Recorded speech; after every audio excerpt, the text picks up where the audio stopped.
This is The Gorge. This is a podcast where my friend Sara and I gorge ourselves on overanalyzing a topic. The Gorge is brought to you by coffee. It's the ko-fi.com/thegor where you can give us money to help us out and do stuff. Sara, what are we talking about this week? This is a very special episode because it's episode 69. Hey! We got to the sex number. We did it! We got to the sex number. I'm so proud of us. And to celebrate this occasion, we are talking about the most appropriate video game franchise with which to discuss this. We're talking about Devil May Cry's 1, 2, and 3 for the That's Too Many systems. I'm not going to bother naming them. You know what Devil May Cry is, and you know what Devil May Cry is for. They were all on the PS2, PS3, and PS4 now, and I think they're also on Steam and I think Xbox 360 maybe. I don't know. On the Xbox? I don't know. Anyways. Yeah, we're talking about the first 3. We're not talking about 4. That comes later because you're in the process of playing 4 right now. Yep. I am in the process of replaying 4 and refreshing it in my memory. So in the meantime, we're going to celebrate episode 69 by talking about the sexiest video game franchise ever constructed by mortal hands. And boy, it's okay. So yeah, Devil May Cry 5 is coming out, and that's why I'm like, boy, I should probably play Devil May Cry. Yeah, it's funny because we had a bunch of other shit planned, right? Yeah. We're gonna talk about Chrono Cross, and we're gonna talk about Omen Sight, and we're gonna talk about a bunch of other video games. We were in the middle of playing Chrono Cross, like in the middle of it to get ready for an episode, and then E3 fucking happened, and it was like a bomb went off in our lives. And okay, so like, you know, Sarah's been like pushing Chrono Cross, and I've been wanting to play it for a while, and so this the podcast is a good excuse for me to actually play Chrono Cross and everything, and I'm like, and I was really enjoying it, and I'm having a great time playing it. I got a significant portion into the game. And then E3 happened, and that fucking DMC5 trailer happened, and then one day I'm just like, I remember you texted me, and you were like, I kind of want to play Devil May Cry. I was like, Sara, would you be mad if if we moved, because okay, so Chrono Cross is a big JRPG, and it takes a long time, and I've been trying to beat it, and it takes time, and so I'm like, okay, we got to push Chrono Cross to the next month. I won't be able to beat it in time. Other stuff has come up. We have to push it back another month or so. I'm really sorry. I have to I'm trying to beat it. It's just long, and I can't find the time to do it because you have to sit down and play it until you get to a save point, and who knows when those are. I need to cut out time to play it, and I'm really sorry. And then so this time I'm like, would you be mad if we pushed it back so that I can play Devil May Cry? And I cannot be angry about that question because I have also been pushing Devil May Cry on you for a little while. So it's like, Sara, can we push back this one game you've been pushing on me to play this other game you've been insisting I play? And I'm like, I would be a hypocrite if I said no. And also, Devil May Cry is fucking awesome. It's fucking great. Devil May Cry is so goddamn good. Holy shit. Well, okay, so let me clarify that about maybe 2.5 of Devil May Cry is good. Yeah. Oh god. Devil May Cry is like that series. It's one of those series where it's like Silent Hill or I don't know, Mass Effect even, where it's this game's great as long as you don't play these ones. And it makes up half of the franchise. All you need to do is 2 of the games are really good, but but then you remember that where the game, the franchise sits right now, there are 4 games with a 5th one coming out. And so when you're like, Devil May Cry is awesome, there's an asterisk next to that where you're like, well, technically, 2 of the games are good, and 1 is has a lot of potential to be really good, and then 1 is like, god-awful. 1 is one of the worst experiences I've ever had in my life, and no, we're not talking about DMC Devil May Cry. No, we're not talking about DMC. We're talking about 2. 2, yeah. Wow. But we'll get into 2 in a little bit, because, like, I actually... Okay, so here's the thing, is, like, in an overall, like, broad, like, sense, basically it's like, 3 and 4 are, like, the best. Like, 4 is not quite as good as 3, but like it's really, really, really good. Like it's very 4 close. has a ton of concepts in it, and if we get into this conversation now, we'll end up talking about 4 the whole time, even though neither of us have finished it yet. But 4 has so many great ideas in it, and the biggest caveat that comes with 4 is that 4 got fucked really hard by Capcom. That's all you need to know when you have a discussion about 4, is that, like, halfway through development, they slashed the budget, and they were like, hey, you gotta put this out in, like, 6 months instead of the 2 years you were supposed to have, you know? Yeah. Or however long the development cycle is supposed to be. So. You know, but it's still a good experience, but, like... Yeah. So 3 is obviously, like, the best. Like, 3 is the best. Like, there's no competition. Oh my God. 3 is the best. No. And 2 is garbage. But 1 is interesting, like... It's so janky. 1 is interesting because, like, you can see what they wanted. Like, 3... It's kind of like 3 is what they wanted 1 to be, but they weren't quite sure how to get quite to that level. And you can still see a lot of, like, old concepts that kind of just got stuck being... You can see that it definitely started as a Resident Evil. For sure. That's, like, the biggest thing about it. Is, Devil May Cry 1's development is because it was going to be Resident Evil 4, and I could honestly, like, one day I want to sit down and I want to consume as much content as I can about the development of Resident Evil 4. Because it was like, what a story, right? Yeah, that's a tale. You know, that is a long-winded story of, like, development and cancellation and starting over and everything. Its development was so long it spawned a new franchise. Yeah, its development was so, like, weird and storied that it literally spawned not just a new franchise, but technically a new genre. Yeah.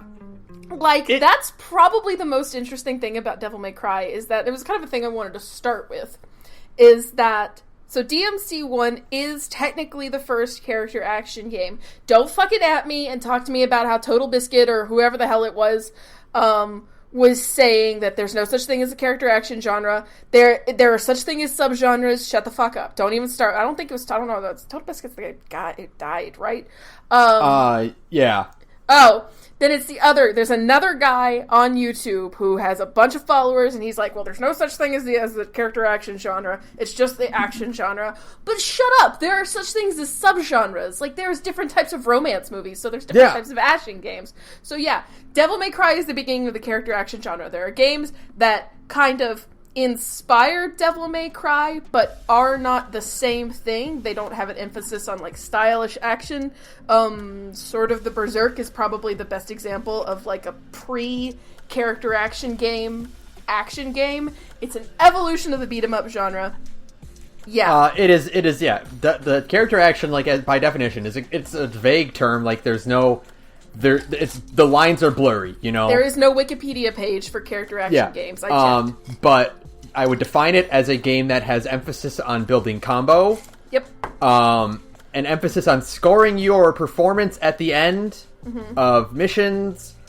An emphasis on difficulty. Yep. Required, like, and not in a way of just, like, these characters are attack sponges, but in the sense that you have to micromanage the battlefield, and learn how to react very quickly. Yeah. Dark Souls is not a character action game. Character action games are also fast. They also tend to be quick and but you wouldn't call Bloodborne a character action game either. Although it is incredibly fast, especially compared to Dark Souls. It's more of your standard action RPG. There's a difference. Yeah. There is a modicum of stat building in a character action, but it's mostly emphasized on getting you more moves, not upping your damage or your health. Yeah. There are health upgrades, but they are not, like, percentage, you know, it's not, like, as emphasized as the growth isn't as important as it is in a Dark Souls or a Bloodborne or any other action RPG like that. Right, yeah, exactly. Kingdom Hearts toes the line of character action, especially really by 2. Yeah, but really more so that is an action RPG. Yeah, it is more sure. in line with an RPG because it doesn't do the score ranking. It doesn't have an emphasis on difficulty, but the idea of it being flashy and stylish combos is definitely present. But it doesn't really rank it doesn't rank your performance at the end of missions either. So that's kind of what nudges it into action RPG territory instead of a character action game. Right. So, all of that being said, it is fascinating to me that a game that started as Resident Evil 4 eventually evolved to literally invent a genre. Yeah. That is so fascinating to me. It's so cool, and playing Devil May Cry 1, you can see it everywhere. The way the levels are designed, the way the mission structure goes, the puzzles where you just go fetch shit. Yeah, the point and click adventure style, like, oh, I got the orb. I'm gonna go put the orb in the dragon's mouth, and the door will open. Even the little things, like little details, like Dante, like the emphasis on like observation of just like random props in the environment. Is super Resident Evil. Dante has way more like flavor text in 1 that he does in like any other game, because like you can like, unlike in DMC 3 and 4, you can hit the observe button in front of like bookshelves and portraits and stuff like that, and Dante's got commentary, which is completely absent in later games in this series. And it's such a holdover of RE4, of like the Resident Evil franchise. It is a massive like carryover from that. Even Dante's early design, like even his personality in DMC 1 is very clearly prototype of Leon. Yeah, he looks like Leon in the first game, like really hardcore, and I love it. You go back in, so the art book, we talked about this yesterday, the art book for Devil May Cry is called 3142, and I need it. Yeah, I need that too. I want that. But so in 3142, you can go back and you can see Dante's original like designs and stuff for 1, and boy, for 1 his name used to be Tony Redgrave, which I think is just the most Resident Evil thing I've ever heard in my entire life. And like, boy, those are some aggressively Resident Evil prototype designs, right? Yeah. I've seen the artwork of Tony Redgrave and of, like, I guess the other twin was unnamed at the time, but like he was always going to be a set of twins. Yeah. And yeah, like that's some Resident Evil design, like post 3 design of characters. Oh yeah, with like there's just one that really stands out where it's like it looks a lot like Dante's final design, where he's got the belted vest and the black turtleneck, but his jacket is like a short leather jacket and jeans instead. And there is just something about the look of that outfit that is so aggressively Resident Evil that I'm just like, man, imagine the universe we got, like if we lived in Universe B and Devil May Cry was like Resident Evil 4. I've told you like really early on when I'm starting this, there is a parallel universe out there where Resident Evil Devil May Cry 1 was Resident Evil 4, and we are eagerly getting hype and mad excited about the trailer for God Hand 5. Oh, what a weird universe. Oh, man. Yeah, and it's just so like, oh, God. You can definitely feel it. Not only that, but like the high emphasis on the fixed camera. Because it's aggressive in Resident Evil 1 or Devil May Cry 1, and not so much in the later ones. Like the later ones offered a bit more freedom with the camera. Yeah, the later ones still have areas with a fixed camera, but there's also like a lot of the big combat arenas have a full 3D camera.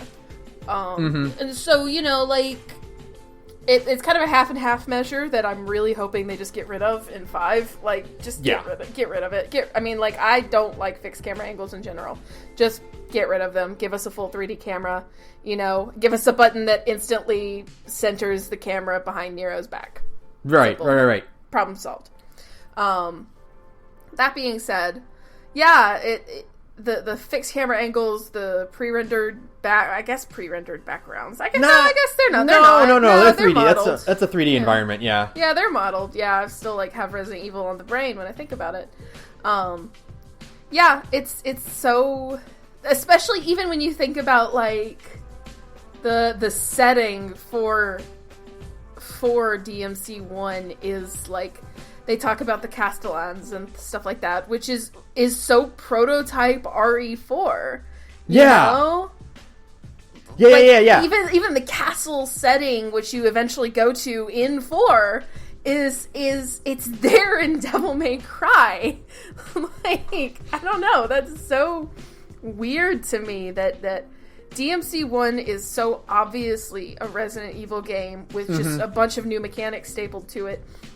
And then Resident Evil 4 takes a huge page out of Devil May Cry 1's book and goes like, okay, so we can't write stories for shit, so let's just make it really corny. Right. You know? It's funny how much like the stack of Dante, like what is like distilled Dante is DMC3 Dante, you know? Right, yeah.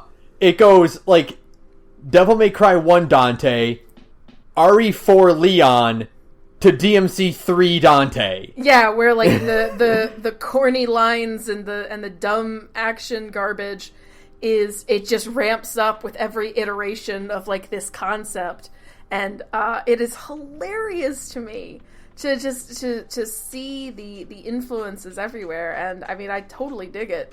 And yet, going back and playing DMC1, once you kind of get past its initial, and boy, it is clunky. They didn't know what they were doing. No, it is super clunky. I mean, there's a whole third of that game that actually, like, sucks. Yeah. Like, it actually just kind of sucks. Like, the underwater sequence. So I call that nobody wants to talk about. Those are like replay stoppers. Yeah. Oh, yeah, Those are those things where it's like, oh, I kind of want to replay this game, and then you remember that one bit. It's the Ymir Forest in Tales of Symphonia. It's I have to do that one part. Never mind. It's like, I want to replay all this game. Oh man, but I got to do that part. Yeah.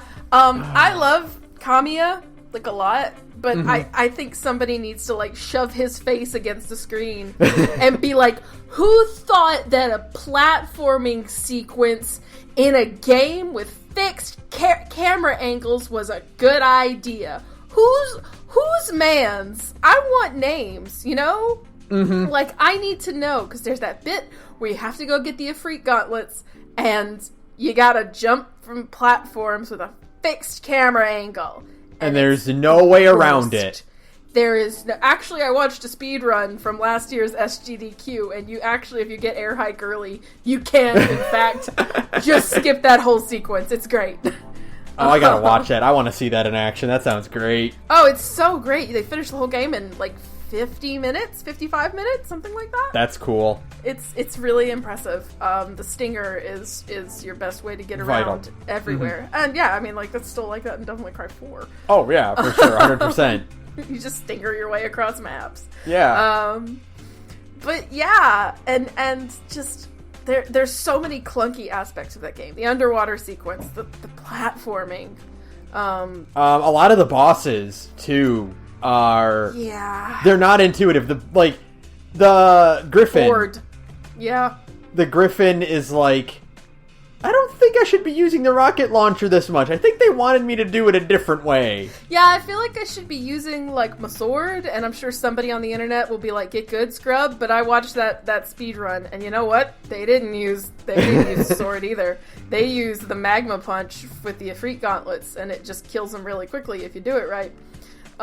So I just think that fighting Griffin is, like, bad. Yeah. I think it's just bad. Nightmare.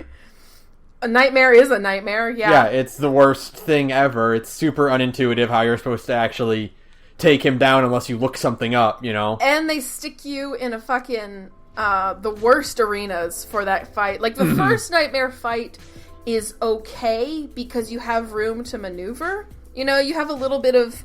You have some space to kind of jump around and avoid things and deal with the terrible controls and fixed camera angles.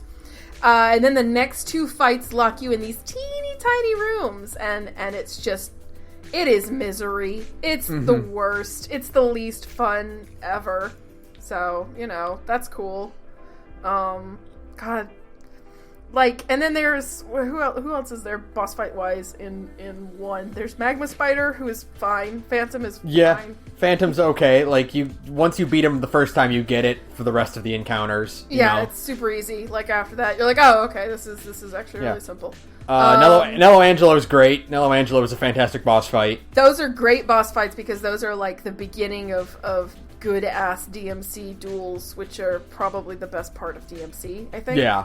And then there's fucking Mundus, which is just... The Mundus fight is the worst thing I've ever, like, encountered in my life. I remember yelling at you about it.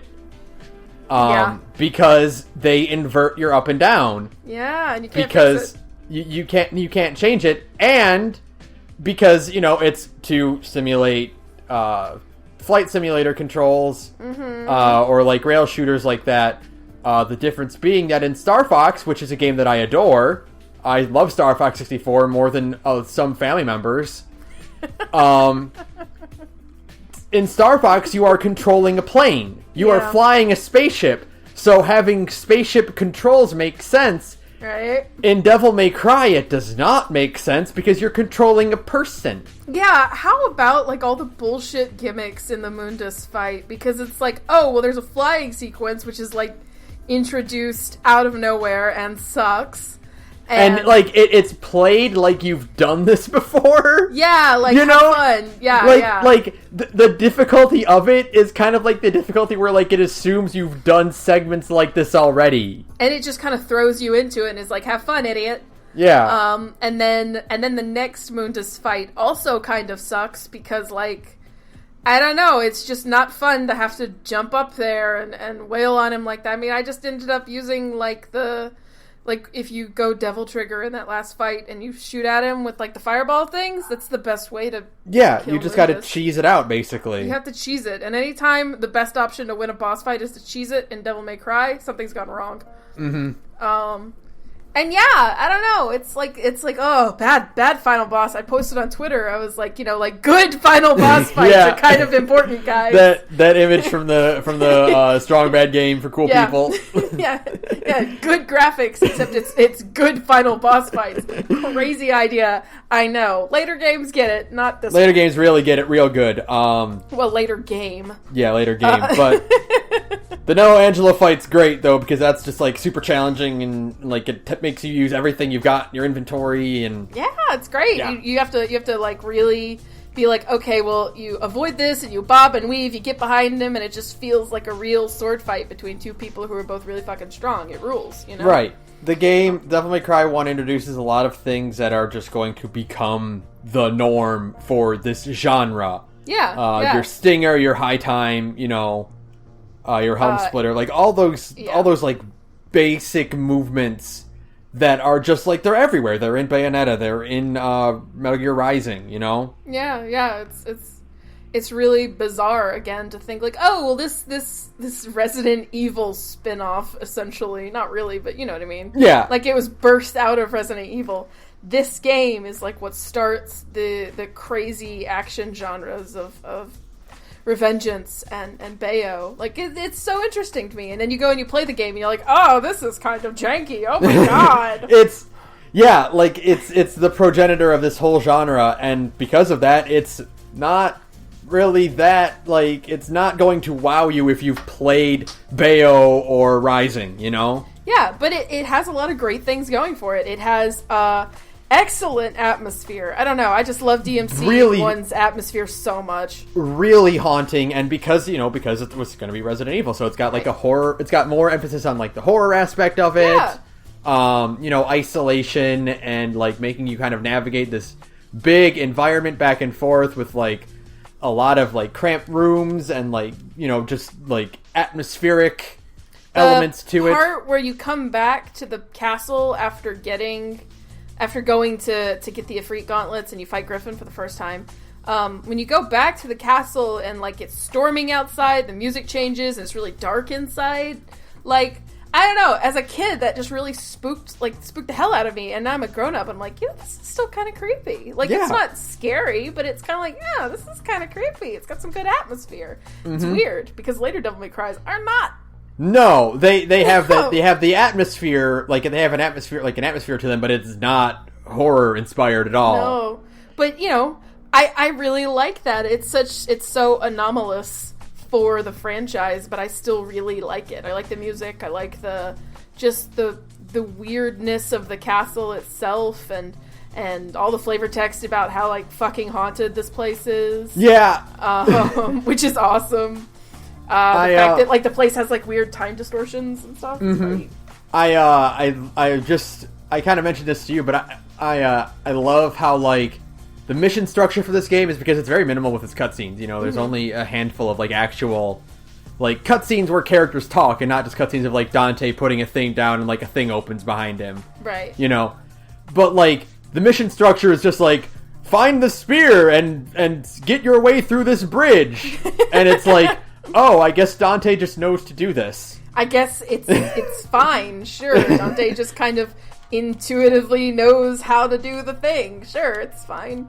Yeah, I love stuff like that. I love the God, when you do come back to the castle after getting the gauntlets, did you notice that the statue in the main foyer had moved? Yeah. How it's so cool. Great of a because that's like the Mundus statue, and it's like, oh, well, it's like, oh shit, I guess he was watching you like the whole first half of the game, and then you come back and it's like, oh shit, okay, that's kind of neat.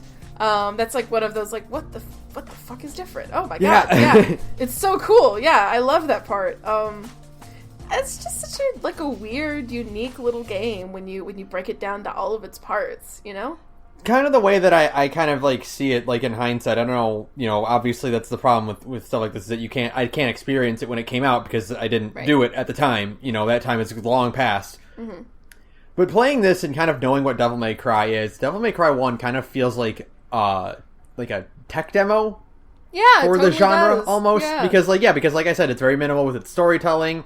The cutscenes are kind of scattered around, and like you don't really get like a lot of emphasis on like writing, and this is a PS2 game, so we knew what stories were by then, you know. Right. But you know, the story is super bare bones. Trish shows up and she stabs Dante, and she says, "Hey, go to this castle and help me kill this thing." And he's like, "Okie dokie." yeah, that's it. That's all it takes. starting the long trend of Dante getting stabbed by his own sword, which happens twice in DMC1. Yes, it does. It happens. Alistair stabs him too. Yeah, it's kind of strange that it happens twice in the same game. And even as a kid, I always thought that for me, like, the weirdest part of the Alistair cutscene, and there's a lot of like weirdness about the Alistair cutscene, but as a kid, and like replaying it now as like a grown-ass woman, I'm watching this thing and I'm like, man, it's gotta hurt like a bitch to get that handle through your chest. Yeah, I thought that exact same thing, where it's like, because like Dante just kind of lifts himself up off of the thing, and you can watch the sword's handle, and it's a wide handle. It's because it's like the guard broadsword. Yeah, the guard on it is very thick and heavy, and he just kind of just slides over it. And I'm like, wouldn't it be easier to, like, pull it out of you, like the other one? Like the way you did with Force Edge? Wouldn't it be easier to, like, yank that thing out of you, like, the other way? Like, this is very dramatic, Dante. Also, I do want to just call, like, total bullshit on cutscene Dante's regeneration abilities. It's such bullshit, yeah. Fucking absolute horse shit. Like... You. Not even your devil trigger regenerates that fast. Like, come on. Come the fuck on. This is just mean. At least show the wound, like, stitching back together, you know? Or, like, still some blood, or, like, I know it's, like, a PS2 game, so you can't really have, like, a ton, but you can have, like, a hole for a few minutes. You can have the particle effect go off around his torso. Like, fuck off. Bullshit. Like, I'll get into it later, but, like, fucking I watched the intro to Devil May Cry 3, and Dante gets fucking stabbed by, like, 6 scythes, and he walks it off. And I'm just like, this is cool, but fucking horseshit. It's horseshit, because if that happened to me in game, I would be dead. Yeah, instantly. you die. You would be instantly dead. Are you kidding me? If 6 of those whatever the fuck they're called, I don't know, by the way, as like a aside to everybody who's listening to this, I am a bad DMC fan. I don't know any of these enemies' names except for the bosses' names. I do think it's interesting. Like there's no like Goomba for Devil May Cry. No, like a recurring thing? Yeah, like every enemy is always different in every game. Like you never see the same enemy twice. Yeah, I mean there's similar types of enemies. Yeah. I'm thinking of like the Razor guys in DMC4 compared to the marionettes in DMC1. They're kind of like a similar concept, but they're not the exact same thing, which I think is neat. Yeah, it's really cool. I don't know what any of these guys' names are though, and except for the marionettes. But that's because they're easy to remember. I know that in 4, the default like grunt enemy is Scarecrow. Okay. But I don't know what the Reaper ones are called in 3. Yeah, the guys with the scythes and shit. I don't know what they're called. But all my point is if I got stabbed 6 times by those guys in a row, I would be fucking dead. Yeah. It would be game over. Do you want to use a gold orb? No. Yeah. Like, that's not how it works, game. It's bullshit. Fuck off. Fuck off with that. It's rude. It's misleading. It's like... You're showing off. You're showing off and it's misleading and it's bullshit. It's kind of like the thing where, like, I don't know, maybe this might even be a reference to it, but, like, cutscene Travis in No More Heroes is like super invincible and can take anything until you get into the game. You know, like he can take any punishment he wants and gets up just fine until you actually start playing, you know. It's bullshit. Yeah, it's bullshit. It's fuck you. Stretch it. Like most games have some form of like cutscene strength, but like the degree of cutscene strength in DMC versus how many hits you can actually take in the goddamn game are like a gulf. Are you kidding me? Fuck you. So yeah. And yeah, Dante gets owned by his own sword twice, and it's like, seriously? And it just starts this... I think the running joke is hysterical. Oh, I think it's great how many times Dante gets fucking impaled. And by 4, he just looks more annoyed by it than like actually like injured. He's just kind of like, this fucking shit again. Yeah, I really? love it. Really? Come on. Yeah, no. And so like, and I also just because like Devil May Cry 1, like I have the experience of knowing what Devil May Cry is. You know, I know who I've played Marvel. I know who Dante is. I know who Trish and Virgil are. You know. Right. And then, so like when I'm playing Devil May Cry 1, I was like, okay, well, let me try to like put myself in the mindset of like, you know, I never played a Devil May Cry. What is this like for someone who has no, like back then when this game first came out, like what is that like? And like,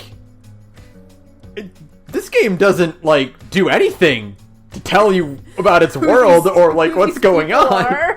Yeah. Trish fucking drives her motorcycle through the window and stabs Dante, and it's like, oh, it's like a Monday for him. It's just like a whatever. And like, man, I played DMC when it came out. When I got when I got a PS2 as a kid, or when my brother got a PS2 for Christmas, we got, what did we get? We got Devil May Cry and Eco, and if that does not set the tone for the rest of my life, I don't know what does. So boy, you picked the 2 games that do nothing to tell them about their world. I know, right? Isn't it great? My mom, I don't know how it even happened, because like my mom knows nothing about video games. I'm sure there was some very patient person at like a GameStop or like a Walmart or whatever who was like, no, get them these 2. So, like, my mom got us DMC1 and Eco. I know it's Eco, technically, but I've been saying Eco for 20 years. She got us DMC1 and Eco. And, like, I just remember playing Devil May Cry 1 with my brother, and it was like, this is so cool. Like, and then you go back and you play it, 18 years later, and guess what? It's still cool! It's still pretty cool! It's still pretty cool! I just think it's funny how it's just like, hey, here's Dante, he's got a sword, he's got fucking power-up and 2 guns, and the guns are cool. Here's Trish, she's really hot, she wears leather, she drives a motorcycle. here's a castle and a bunch of weird enemies for you to kill. You go and play the game. That's it. Have fun. Go kill the devil. That's all you need to know about this game, is that you're going to kill the devil. And that's it. It's kind of like, I told you this when I was playing it. It's like Devil May Cry 1 feels like a Super Nintendo game. It's got the same does. like structure and like storytelling capabilities of like just like a really good Super Nintendo game, where it just kind of says like, here's the most basic premise. Yeah, go crazy, have fun. You know, like that's it. Like even Resident Evil games have more of a setup than like, fucking Devil May Cry, like DMC1. I don't know if they expected us to like get really emotional when Dante should have filled Trish's dark soul with light. But I didn't, because I only knew Trish for like 10 minutes. Yeah. She's not in the game for long. She literally is like, shows up on Malay Island with Dante and is like, okay, I'll meet you up there, bye. And then she shows up of a cliff. She shows up after you. She shows up after you kill either Phantom or Griffin. Both of them. She shows up. Dante doesn't see her when he kills Phantom, and then she does show up, and like for no reason, Dante goes on like a very dramatic speech about his dead family, like right there with Trish just kind of hanging out next to him, like, okay. Yeah. Then she's like, okay, bye. Bye. And then the next time she shows up, she literally disappears in a bolt of lightning. Yeah, she teleports away. And then she shows up to betray him. And that's an okay scene. I mean, I still really like that. Even if it's like so corny, it's actually a pretty good scene. Oh yeah, I mean I like it too, but it's just funny how it's like, oh, I can't believe Trish betrayed me. You didn't know her for that long. You knew her for like 5 minutes, homie. It's not like you were friends. She hit you with a motorcycle and stabbed you with your own sword, dude. Like, I don't know. I don't know. It's just funny. Just be hilarious. It is amazing. Think like there's like a story going on here, but we're not really privy to it because they couldn't afford to put more cutscenes in. It would be like watching Eris die if like you only got to Shinra Tower with her. I guess this is kind of sad, but also like, who are you again? Yeah. Oh my god, that's totally it. That's hilarious. And fill your dark soul with light. My god. Oh my god. Yeah. His voice cracks. It's like we said, like, Trish probably just stayed dead so he could have his moment.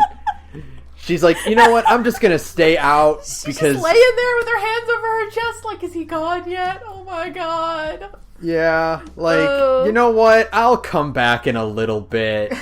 This is not an appropriate time to come back. God. Okay. It's so... But then, okay. Oh, no, go ahead. You turn. Also, the Nello Angelo reveal doesn't work at all. Unless you know who Virgil is. And like the thing is that, so there's it's twofold, maybe threefold. For one, you can find out that Virgil exists. At least you can find out his name if you examine Dante's amulet. It mentions that their mom gave him one and gave his twin brother Virgil one. They mention that. Okay. But like the thing is that, like, if you're playing it on the HD collection, you can kind of go like, oh, this guy looks like Dante, except that this hair slicked back, right? Yeah. Because you can actually see the model. Yeah. But like in 2001, on a standard def TV that was pretty small, it's like, who? And then you get like the little flashback sequence where you can hear Ava saying like, happy birthday, my sons. Yeah. I'm definitely not about to die. Yeah. and then the like, third fold is that Dante has like zero emotional reaction to this revelation. Dante does not react, and like the game actually has to have Mundus say, oh, Virgil's dead. Failed. and then you go, oh. I guess that was Virgil. I guess that was his brother, and it's such like a non-reaction versus like this lady he's known for 10 minutes, right? You know? it's like that scene in Justice League Unlimited where Luthor is in Flash's body, and he's like, at the very least, I can find out the Flash's secret identity. And he pulls out the mask and he's like, I have no idea who this is. Oh, that's totally what it is. It's just like that, like, you know, his helmet flies off, and it's like that one, like, quick stinger shot of, like, oh, it's a human face, and it's like, oh, I guess it's I could have told you it was a guy underneath there. There's a dude underneath that armor, sure. Like, empty armor is, like, the exception to the rule of fighting a suit of armor. It's not, like, the standard. And, like, again, if you look at it now in the HD collection, you can go, like, oh, okay, that's literally Dante's face model with a different type of hair. Like, you look at it, you're like, that's the same guy. Okay. So here's how I figured it out. Okay. Is I got to the Nello Angelo 3 fight, and he uses a move that Virgil has in Marvel vs. Capcom. And I'm like, oh, Nello Angelo's Virgil. I know because he does that move in this fighting game that came out 10 years later. So there's a little bit of jank still in DMC1.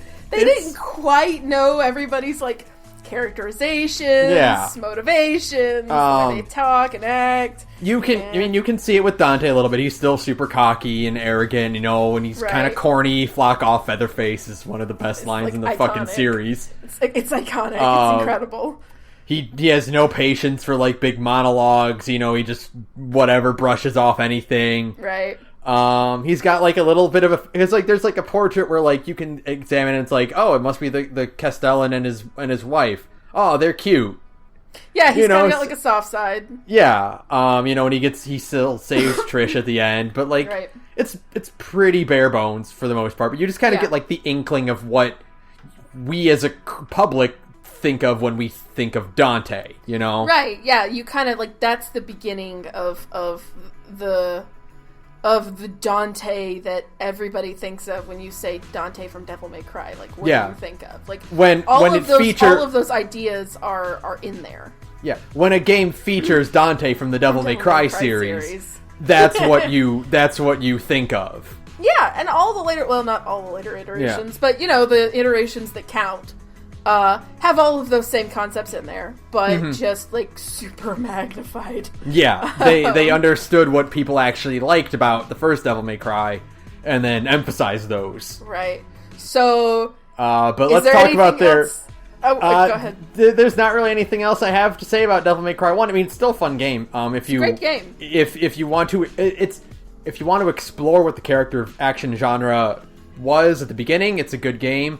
If you were like, I've played Bayonetta and I played Metal Gear Rising and I want to get into Devil May Cry, temper your expectations of 1, because it is... Temper your expectations a lot, yeah. Yeah, it's not...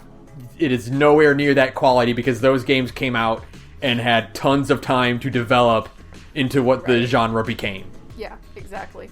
And so, you know, maybe not. But hey, you know, if you're willing to put up with a pretty terrible, like, middle stretch of the game, the beginning and the end are pretty good, except for the final boss fight, which sucks. But whatever. Yeah, it's definitely got a lot of highs and lows to it. So yeah, and yeah, it's still a pretty decent game, and it's not long, so, you know, you can just get through it pretty quickly. I think I beat it in like 7 hours. Yeah, it's not. Once you know what you're doing, you know, it's not. Right. Yeah. Not hard. It's you fly right through it, and so yeah.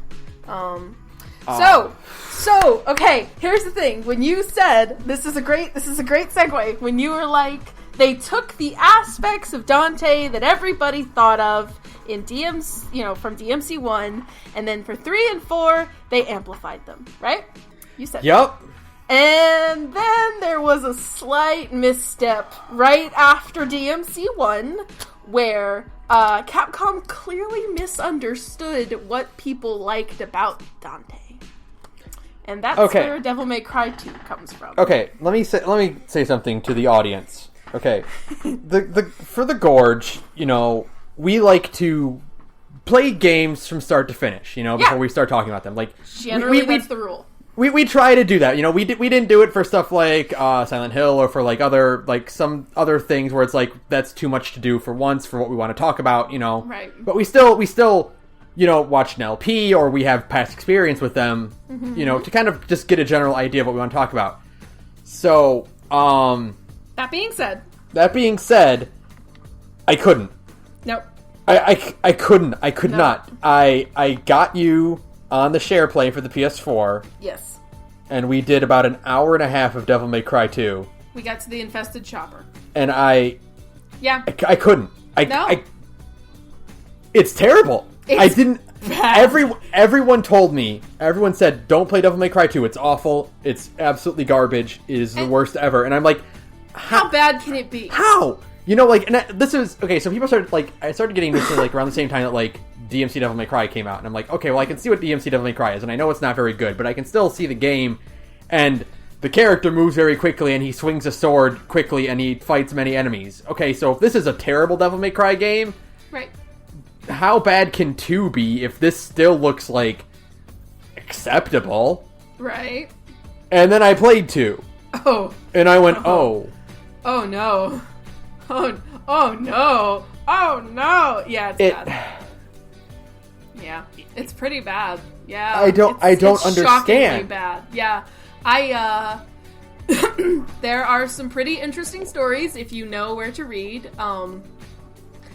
The Devil May Cry subreddit posted a pretty good thread from 4chan where like some guys on 4chan had managed to kind of compile what we know about the dev cycle for DMC2. Because if you go pick up 3142, the section for 2 is tiny. I wonder why. I can't imagine why. It has, like, compared to the other games in the book, it has a very, very small section. It doesn't talk a lot about development, about, like, level design, stuff like that, basic things about the game, the way that the others do. Because DMC2 had an incredibly fraught dev cycle. The story goes that for DMC2, they were going to bring on the Capcom arcade team for some reason. Oh, that's a bad idea. It's a bad idea. So the game was developed by Capcom's arcade team, and 4 months before release, Capcom looked at what they had and they went, "Oh my god, this is unplayable. There is nothing here that is functional whatsoever." The way that Hideaki Itsuno, who is the director for DMC's 2, 3, and 4, and now 5, Itsuno, the way he put it was that they really only had one thing truly finished, and it was the Stinger, which is an attack. That's it. And it's the worst version of the Stinger in the franchise. I'm just going to interrupt you for a second because I need to No, go ahead. express how bad the Stinger in DMC2 is. Yeah. Explain what the Stinger is for anybody. Okay, so the Stinger, if you haven't played Devil May reason. Cry, the Stinger it's a very basic move, and it's every single Devil May Cry has it. It is a lunging attack that is designed to get you up close to an enemy. Dante or Nero, whoever you're playing as, thrusts his sword forward, and he kind of just quick dashes into an enemy. Impact of it sends the enemy back, and if you're good, you can kind of keep that timing going to pull enemies away from a conflict while still dealing heavy damage. Or you can just combos, stuff like that. You can use it to just get in close. It's if you're too far away from an enemy to attack and you want to keep your combo going, you can Stinger in. It's very effective. Every single Devil May Cry has it. It's a staple. It's like one of those crucial. franchise staples. Yeah. It's crucial. That and the air hike, which is when you swing your sword upward and you knock an enemy into the air and you can continue your combo in the air. Right. They are like the two most basic things, Stinger and air hike. Yeah. The Stinger in Devil May Cry 2 is so bad. awful. I can't... It's terrible. Okay, so in 1, 3, and 4, the Stinger is very straightforward. You lunge forward in a straight line. Yep. You are quicker than your normal run speed. You hit and you send the enemy back. It's just a general. It has a very quick execution speed. That's the most important part. It is very quick and it's instantaneous and it's super easy to input to do it because you're going to be using it a ton. The Stinger in 2 is slow. It has a wind up. It has a short hop wind up where Dante will actually lift off a little bit off the ground in like a short hop. And he does kind of like a sword flourish or something, right? And then, kind of, but like he does like a quick little hop, and then once he hits the ground again, then he'll lunge forward properly, but it has a wind-up to it. The stinger is not supposed to have a wind-up, ever. Which defeats the purpose of what the stinger is for, which is getting in quick. Yeah, it's really bad. It is, like, it is mind-bogglingly bad to have your, like, one of your most basic movement options from the first game kind of become useless. Yeah, to have its defining characteristic pulled away from it, its primary use stripped away, renders it useless in this game. So, when I say that, they had been working on this game forever, and they had only worked on a stinger, and it was the worst version of the stinger in the franchise, you get a pretty good idea of what DMC2's development looks like. It is a miracle this game exists at all. I think Hideaki Itsuno is a patient man who probably should have quit Capcom after they dropped that shit on him, and he didn't. So, thanks for that, because then we got DMC3 out of the deal. And yeah, it is almost, actually, it is unplayable. I think it is pretty unplayably bad. Okay, so here's the thing, is that one of the kind of staples of DMC, and by that I mean this is an element introduced in 3 and 4, which is what the real Devil May Cries are, basically. Yeah. The franchise starts at 3, basically. Yeah. If you want a history, you go play 1. Yeah. Guns are combo extenders. They are designed to keep a little bit of damage onto an enemy, but keep your combo going. Yep. They are designed to kind of put pressure on a boss. You can kind of use it to trick them into certain attack patterns. Or if you just need like a minute to step back, you can deal minimal damage that, every little bit counts. Mm-hmm. But primarily they are combo extenders. Yeah. The guns in Devil May Cry 2 are your go-to weapons. And they are... the attack patterns for enemies almost constantly puts them out of your reach. And guns will not just kind of deal damage. Guns will lock enemies down. They stun lock. Yeah, it's crazy. They will stun lock and lift up and be helpless as you do massive chunks of damage to them. Oh yeah, there are whole types of enemies that you can only take out with guns, and that's really not how it's supposed to work. You're supposed to use guns, like you said, as like a combo extender or a way to give you some breathing room. You're not really supposed to be able to kill any enemy with just guns, unless you're using like the rocket launcher in Devil May Cry 1.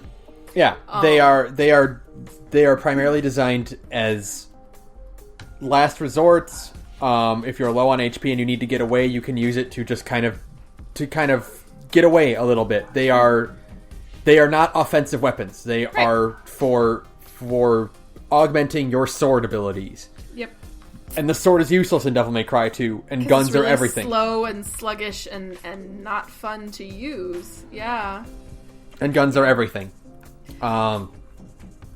Devil May Cry 3 and 4 have a thing where if you are in the air and you use your guns, you will kind of pause your descent. You will hang in the air. This is good for evading certain ground attacks, for positioning yourself.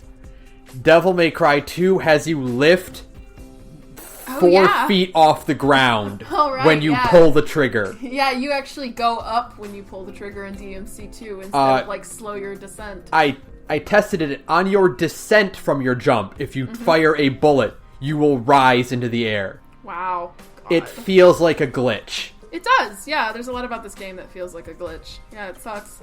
I've been hanging on to this. There is a single aspect about the guns in DMC2 that I think is really cool, and I'm pretty sure it's not in the other games. I was thinking about it, and I was playing 4 and playing as Dante.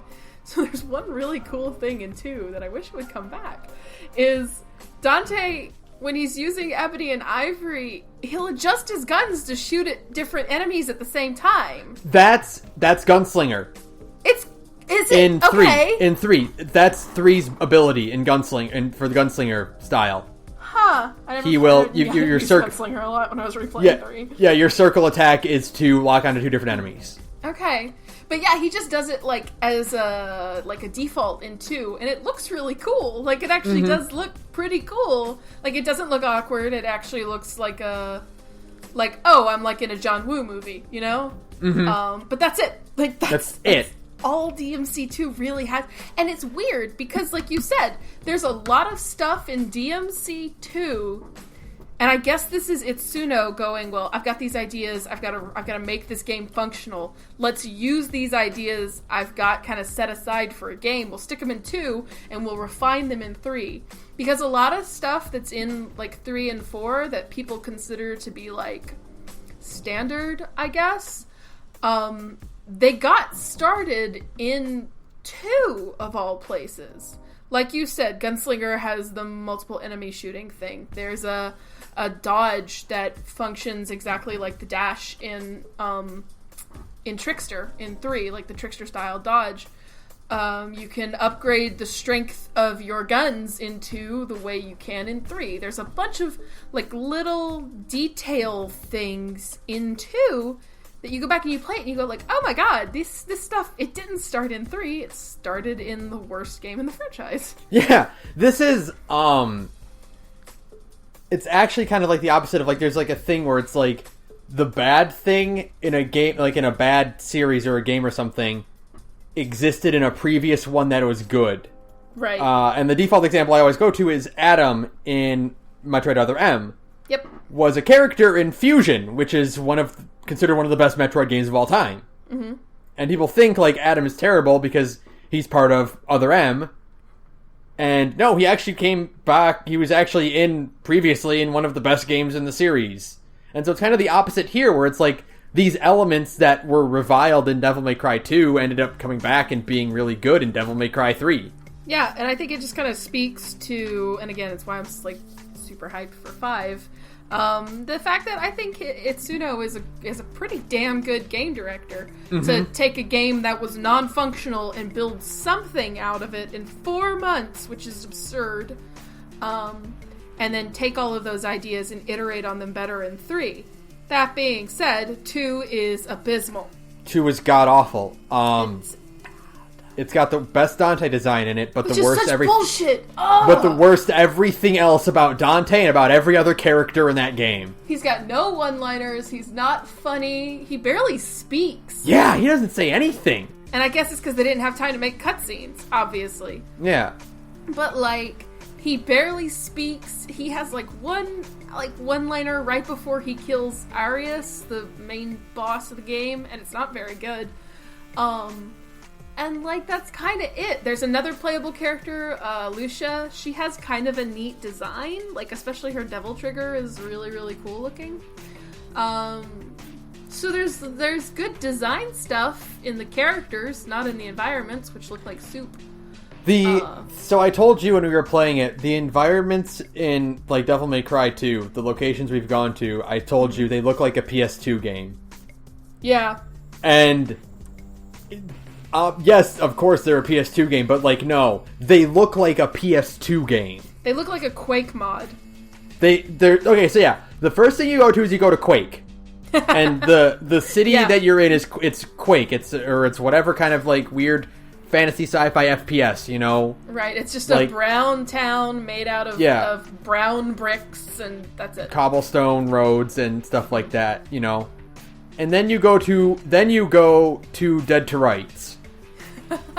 And you go to a random, like, modern city, and it's just every open world Grand Theft Auto ripoff that was on the PS2 that clogged the PS2's library. It's so bad. It's so, like, open and empty and just, like, you know, like those little tight claustrophobic areas in DMC1 where you had these fights and you didn't have a lot of room to maneuver, and it kind of sucked when you were playing, like, fighting Nightmare, but against, like, other enemies, it was kind of tense and cool because you're like, oh, I don't have a lot of room to work, and it's, like, you know, it feels a little dangerous. Those are gone.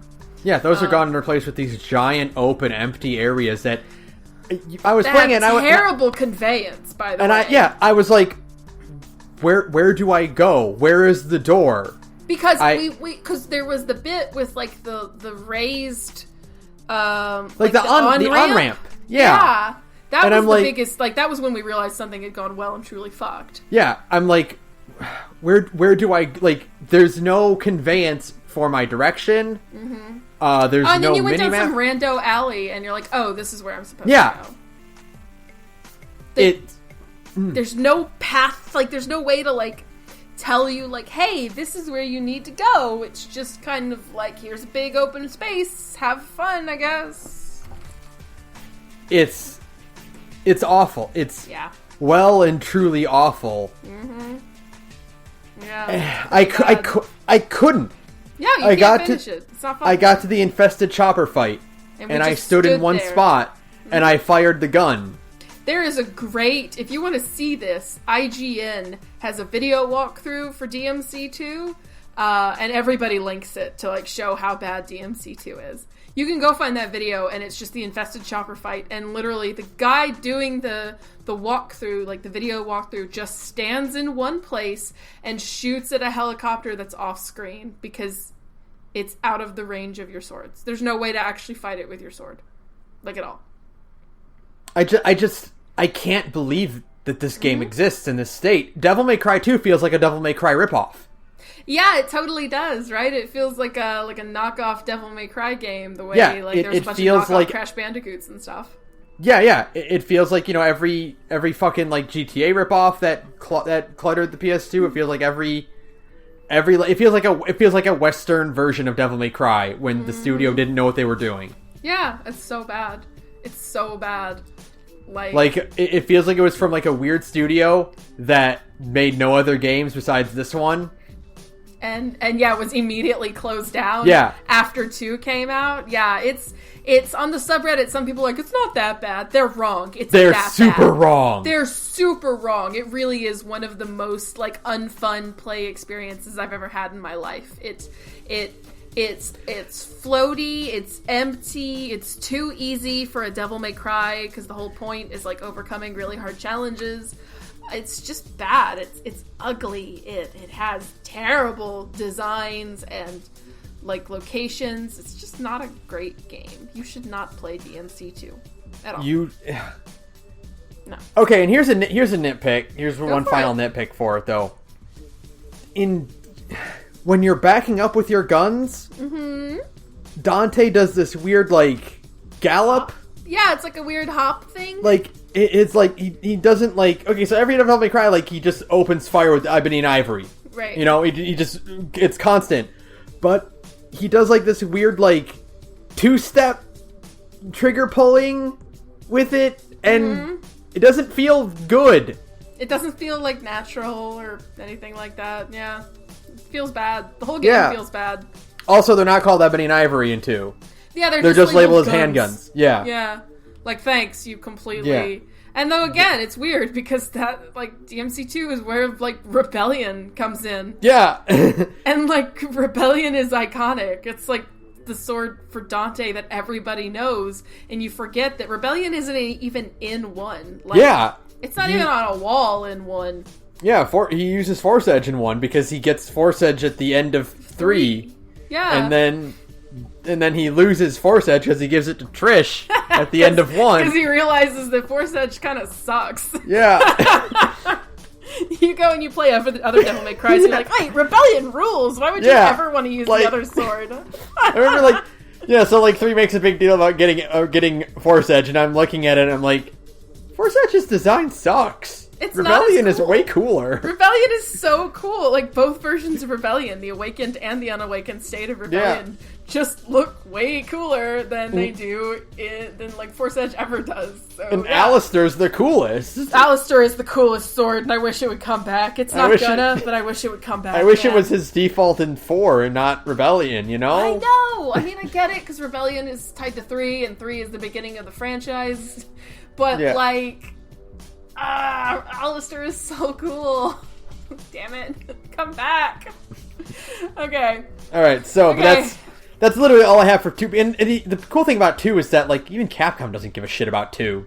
Yeah. We still don't know if 5 is set before or after 2. And it's like it almost doesn't matter. It's almost non-canon. So here's the best part is someone pointed out, like, okay, everyone's like Old Man Dante in 5, right? Right. if you Photoshop his beard off, he doesn't look that old, actually. The only hint that it might be post 2, and we can't talk about DMC5, or we're going to talk about it forever, but I gotta say this. The only hint that it might be post 2 is that the sword he has on the box art and on his back is the same design for Rebellion that the Rebellion has in 2. You know? Yeah. Like, that's the one hint. If you go look, you compare them, the Rebellion in 2 is the Rebellion Dante has in 5. So maybe. So like but the cool thing about 5 in regards to 2 is that either way it's win-win, which is if it's before 2, then 2 will never matter. Then 2 never matters. It doesn't matter at all. 2 has just effectively been retconned away. Yeah. Because we're now at 3 games that have not met 2. We'll never meet 2. 2 is the end. It doesn't matter. It does. It's essentially non-canon. Yeah. If it's post 2, then 2 doesn't matter because we're after it. Yeah, then it's over. We don't even need to ever bring it up ever again. Dante, why were you in hell? Oh, some shit happened. That's it. That's all you need. So the only thing I want, the only reason I want 5 to be post 2 is because I want Lucia to show up and get to be in a good game. Yeah, and also be like, who the fuck is everyone? Who are all of these people? Why are you in such a good mood now? There's these you have more employees at Devil May Cry? Who's this shit kid? Who's this baby? What is going on? You didn't tell me about any of these people. Yeah, and because Lucia deserves to be in a better game. Yeah. Yeah. She's kind of fun to play. You didn't play as Lucia, but she's like decently fun to play as. She's kind of quick. She's got double swords. I really like her Devil Trigger design. You know, like she's more interesting to play as than Dante. That's for damn sure, which is just a shame. So there's some neat concepts in there. Lucia deserves better. She deserves a second shot. So maybe she'll show up in maybe it's post 2, and then Lucia gets to show up and be like, "Hey, I'm relevant again." Still relevant. Still no. And then it's just Nico going, "No, my city now."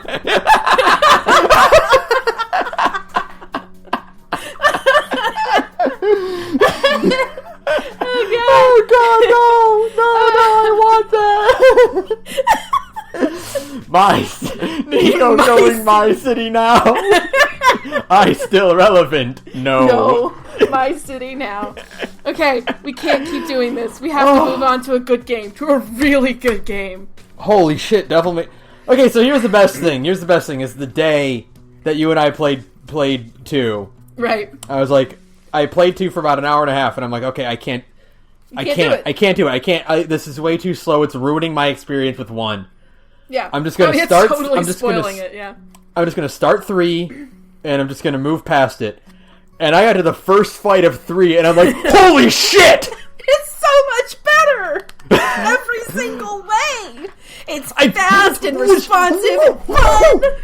Like, what the fuck is going on? Yeah, it's amazing, the shit. Oh my god, I'm pushing these buttons, and, it's actually happening, and it's... What? It feels good and fluid and just easy. It feels natural and things combo together well. The guns are not super overpowered. Dante just moves around great. It just feels so good to play DMC3. So I bought the Stinger the second instant I could, of course, because you need it, Yeah.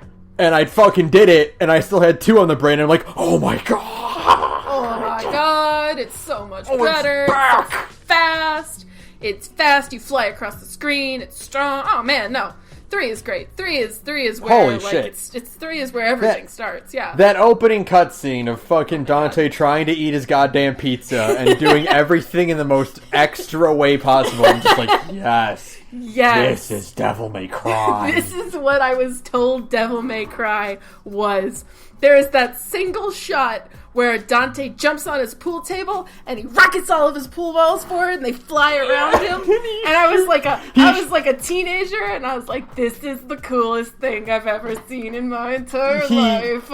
He shoots the cue ball in midair and it bounces off of every other ball on the table, and it just flings, and it just creates this flurry of blows that knock out the Reapers. Good. And so there's the part where Dante's been, like, stabbed through with all of the scythes, right? Yeah. And he's still got the scythes, like, stuck in his chest, and he's walking over to his jukebox, and, like the perfect, ideal comedic timing in that scene where it shows Dante walking toward his jukebox, and there's a single enemy still hanging on to the scythe. Yeah.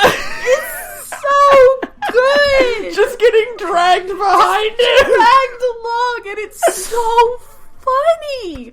Like, it's so perfect. God. Oh my god, Devil May Cry 3 is so good. The rest of this podcast is going to be us talking about DMC 3. He walks past his gun to pick get up his the pizza. Yes! You think he's going for his second gun, and he's like, nope, I'm just going to use one gun and try and eat my damn pizza. And there's a bit, it's a blink and you'll miss it, but the pizza he turns around and like his hand goes to his mouth and the pizza, like the object vanishes from the cutscene. Right. And it's implied he just shoved the whole slice in his mouth. And he just wants to eat his pizza, and it's just the timing is so perfect, and God, DMC3 is so, and as soon as you're done with that cutscene, you're like, this is it. This is what the game is going to be. This is the whole franchise now, He fucking goes to his jukebox and he pushes the button and it doesn't go. So he smacks it instead. He dents it. Presses it like 3 or 4 times and he just fucking punches the jukebox. And it just dents downward like a cartoon car. And the whole time the enemies are just staring at him like, what the fuck? And then the battle theme starts playing. His fucking battle theme starts playing. Oh my god, the fucking battle theme is on his goddamn jukebox. And fuck, it's so good. Oh my god, he throws an enemy's head at the other ones. Like, shut up! Come on! Shut the fuck up! It's so cool. He leaves the store and the city is just in ruins and he like does this cool badass pose and then he sneezes and his shop collapses behind him. It's so good. Like, after that, you're just like, oh, okay. You instantly know, like, yeah, this is the game. This is the game Dante. I was told about. Like, this is Dante. Yeah. Mm-hmm. This is the version of Devil May Cry I was told about a billion years ago. Yeah. And it's perfect. This is why it's Devil May Cry, DMC3 Dante and Marvel. This is why, whenever you see Dante, it's shirtless Dante with the coat on, Right. Yeah, exactly. Like, it's because this is where the DMC that everybody thinks of when you say DMC, it started here with this game and that cutscene, and like everything makes sense after that. You're just like, oh my god, okay, it all clicks now. The fact that he doesn't do anything until he knows that it's Virgil up there. Oh my god, yes. His motivation to do this whole thing is not because someone's wrecking a city, it's because Virgil's there and, ooh, I'm gonna get him! I'm gonna kick his... That's it. The whole reason he goes to the tower. If Arkham hadn't been like we'll get to fucking Arkham. Yeah. If Arkham hadn't showed up and been like, your brother's here, then like Dante would be like, oh, weird tower. Okay, I'm just gonna sit here and eat some fucking pizza. But because he knows that Virgil's on top of that tower, he's like, alright, let's go kick Virgil's ass. That's it. It's the whole game. Whole game exists because Dante wants to beat up Virgil. That's it. And you just immediately get like who Dante is when you fight Cerberus. And he's just like, oh, puppy! What a puppy! Yeah, it's great. Oh my god, the whole super condescending douchebag prick, but you love him. You adore him because he's just an asshole, and he's it's kind of fun because like Dante in in 1 is he seems like a cool guy. It's kind of fun because in the first like half of DMC3. Dante's kind of like an unlikable asshole for He's a little while. Bit of a prick, mostly. Yeah, and but then, eventually he kind of warms up. Him and Lady warm up to each other. You're like, oh, him and Virgil have like a really interesting dynamic. And then there's a lot of like cool character stuff going on. Some back and forth between him and Lady and Virgil, and it's just like really interesting and really good. And like, DMC 3 is not known for, like, its, like, good writing, but then you play the game, you're like, wait a second, this is actually kind of good. There's a story unfolding. Yeah, there's, like, a story with, like, good characterization and, like a transformation from, like, an asshole shit kid to, like, you know, a guy who's like, alright, fine, I'm gonna do the right thing. Yeah, it's great. Like DMC 3 is genuinely great in not pretty much. It is genuinely great in every single aspect. Yeah. It's like it's definitive, you know? It is like this is the game that defines what Devil May Cry will be going forward. You know, it carries over more into 4 and hella carries over into 5. Thank God. The cutscene, you saw me post that on Twitter, the cutscene director who did all the stuff for 3 he's directing cutscenes in 5, which is so the guy who's responsible for that awesome opening cutscene that we just spent like 15 minutes gushing about, that guy is going to be back in 5 and it's going to rule. Like, DMC 3 is definitive in pretty much every way, and I mean that in like the most basic meaning of that word. DMC 3 defined the entire series. Yeah, this is what the franchise is. This is what Devil May Cry is. It's what you think of when you think of Devil May Cry. It's amazing. It's why the anime is kind of disappointing. Yeah. Because it's lacks... not, like, fun and wild, It lacks this craziness, you know? And you know, you thought, like, oh, no, this anime actually did come out before, like, after 3. So, like, yeah, it's post 3 because Lady's in it. And it's exactly. Like, oh. Kind of missed the point. But, you know, like, every boss battle is great. Except for, like, a few. But, like the Leviathan fight sucks. But, like, everything else, like, the Cerberus fight, Agni and Rudra, Nevin and Beowulf and the fucking horse thing whose name I can't think of right now. Yeah, the chariot, and then, of course, the Virgil duels. The Virgil duels are like, hey, you felt like Nello Angelo was, like, cool, you felt like you were, like, a guy fighting your equal. Have fun with the Virgil fights, idiot. They are so good. They are so good. There's a reason you fight Virgil 3 times. Yeah. It's because, like, every single one of them is the most tense, controller gripping, like, what is happening? Edge of your seat. Oh, yeah. He's so fast, you are just trading blow after blow, and you are trying to get in and get out as quick as possible, or else he is just going to fuck you up. And you know, he can do, the fact that he can deflect your bullets is so cool. Oh, he spins his sword and the bullets are deflected. Oh, it's so cool. And it even has, like, a little model for the gut, like a bullet. They pink off if you pay attention. Yeah. And he does the little sword thing. You can actually see the bullets, like, flying off in different directions. And it's great. Shut up! It's great because, like, it establishes immediately that Virgil is just better than Dante. He's just the coolest fucking guy, right? He fucking beasts Dante in that opening cutscene. He doesn't stand a chance. It's even, like, even after you do the whole dual boss fight, it's just, like, it just feels, you beat him in that first fight, and in the cutscene, he just whips around, he deflects bullets, and he does that cool thing where he lays them out in a line on the ground, like, shut up? Are you serious? God, whatever, that's so dope. And then he just fucking grabs Rebellion and runs Dante through with it. And you're just like, oh, this guy has just been toying with me the whole fight. Yeah, this is a joke. Yeah, this is just a joke to Virgil. Like, you are just so nothing in like to the level that Virgil is on, and so the whole game is like, yeah, let's get on Virgil's level until the end. You're, like, almost dreading the rematch, you know, because you're like, oh, fuck, how am I gonna do this? And then, oh god, fuck the rematch, too, because then you get to the fight, and he's like, fuck, I have my own new weapon, too, and Virgil's moveset with Beowulf is infinitely better than Dante's moveset with Beowulf. Because, like, remember, after you beat 3, we went and we played the first, you know, fight. Yeah, a little bit of Virgil. Yeah, just got our hands on Virgil for a little bit. And then you equip Beowulf, and you're like, what the fuck? This is awesome! I was actually like, oh my god, this move is so cool! It's so cool, because he does the fucking, like, the heel drop thing. He does the spin. God, it's so cool. And it's just like, so then you go to Virgil 2, and he's got like a new weapon, and he just beasts you again. That heel drop move is one of his best moves in Marvel.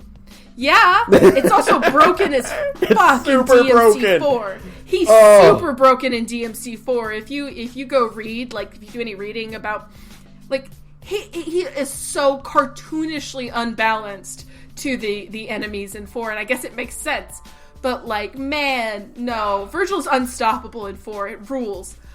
He's just like, you think of like the fucking rival characters, you know? Right. Like in anime or video games, like this is a lot coming from the two of us because like from like Tales games? Yeah, Tales games and all that. Virgil's on Vegeta's level. Yeah, Virgil is on like Vegeta's level. He's on the level of every single one of the cool rival fights that you get in Tales games, you know? Like, you know, so like for one thing, like, hey, fuck you, Vegeta is a goddamn staple rival character, and like he's one of the greatest whatever, you know, like, oh, DBZ. No, like Vegeta legitimately, his growth as a character and his counterpart to Goku are fucking incredible and great. Right. Virgil is on that level. Virgil is on that level, and it's just like, just so cool. Dan Southworth.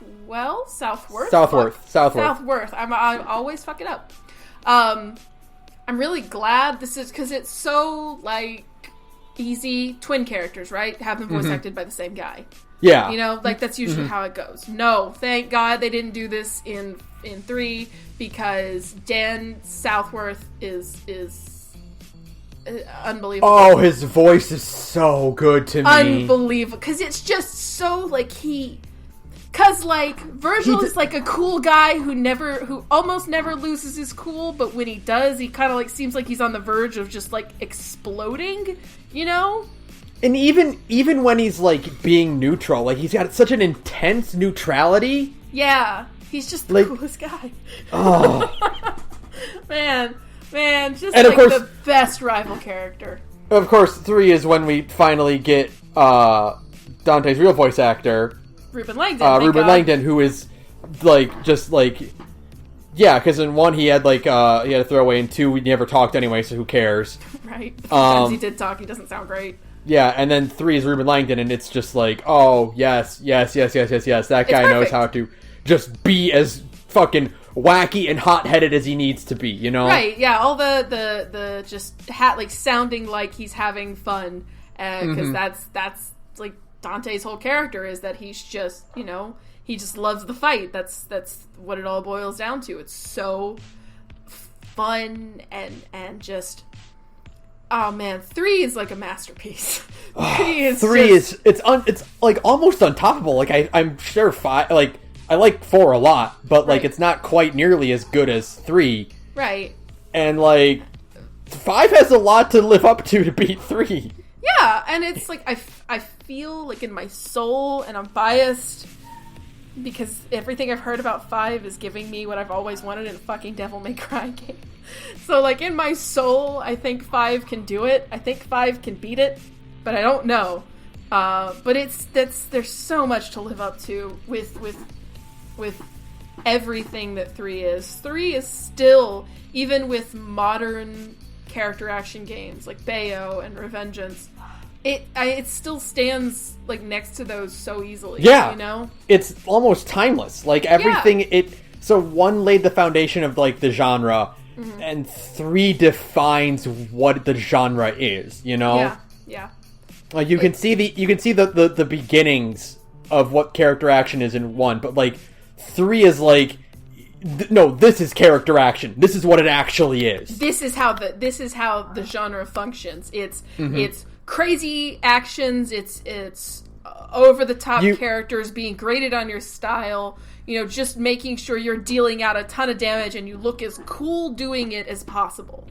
And it's called character action for a reason, and that's because you need a character. You need Dante or Bayonetta or Raiden. You know, you need these over the top characters with these, you know, these personalities that shine, you know? Right, and so, like, even when you're playing as them, their personalities still come through with the player character in control. Like, there's, even if you're playing DMC well, or even if you're just playing DMC just kind of like, okay, you don't have to play it like a god. I don't. You don't have to play it like a god to still feel cool, you know? And that's, like, the most important part.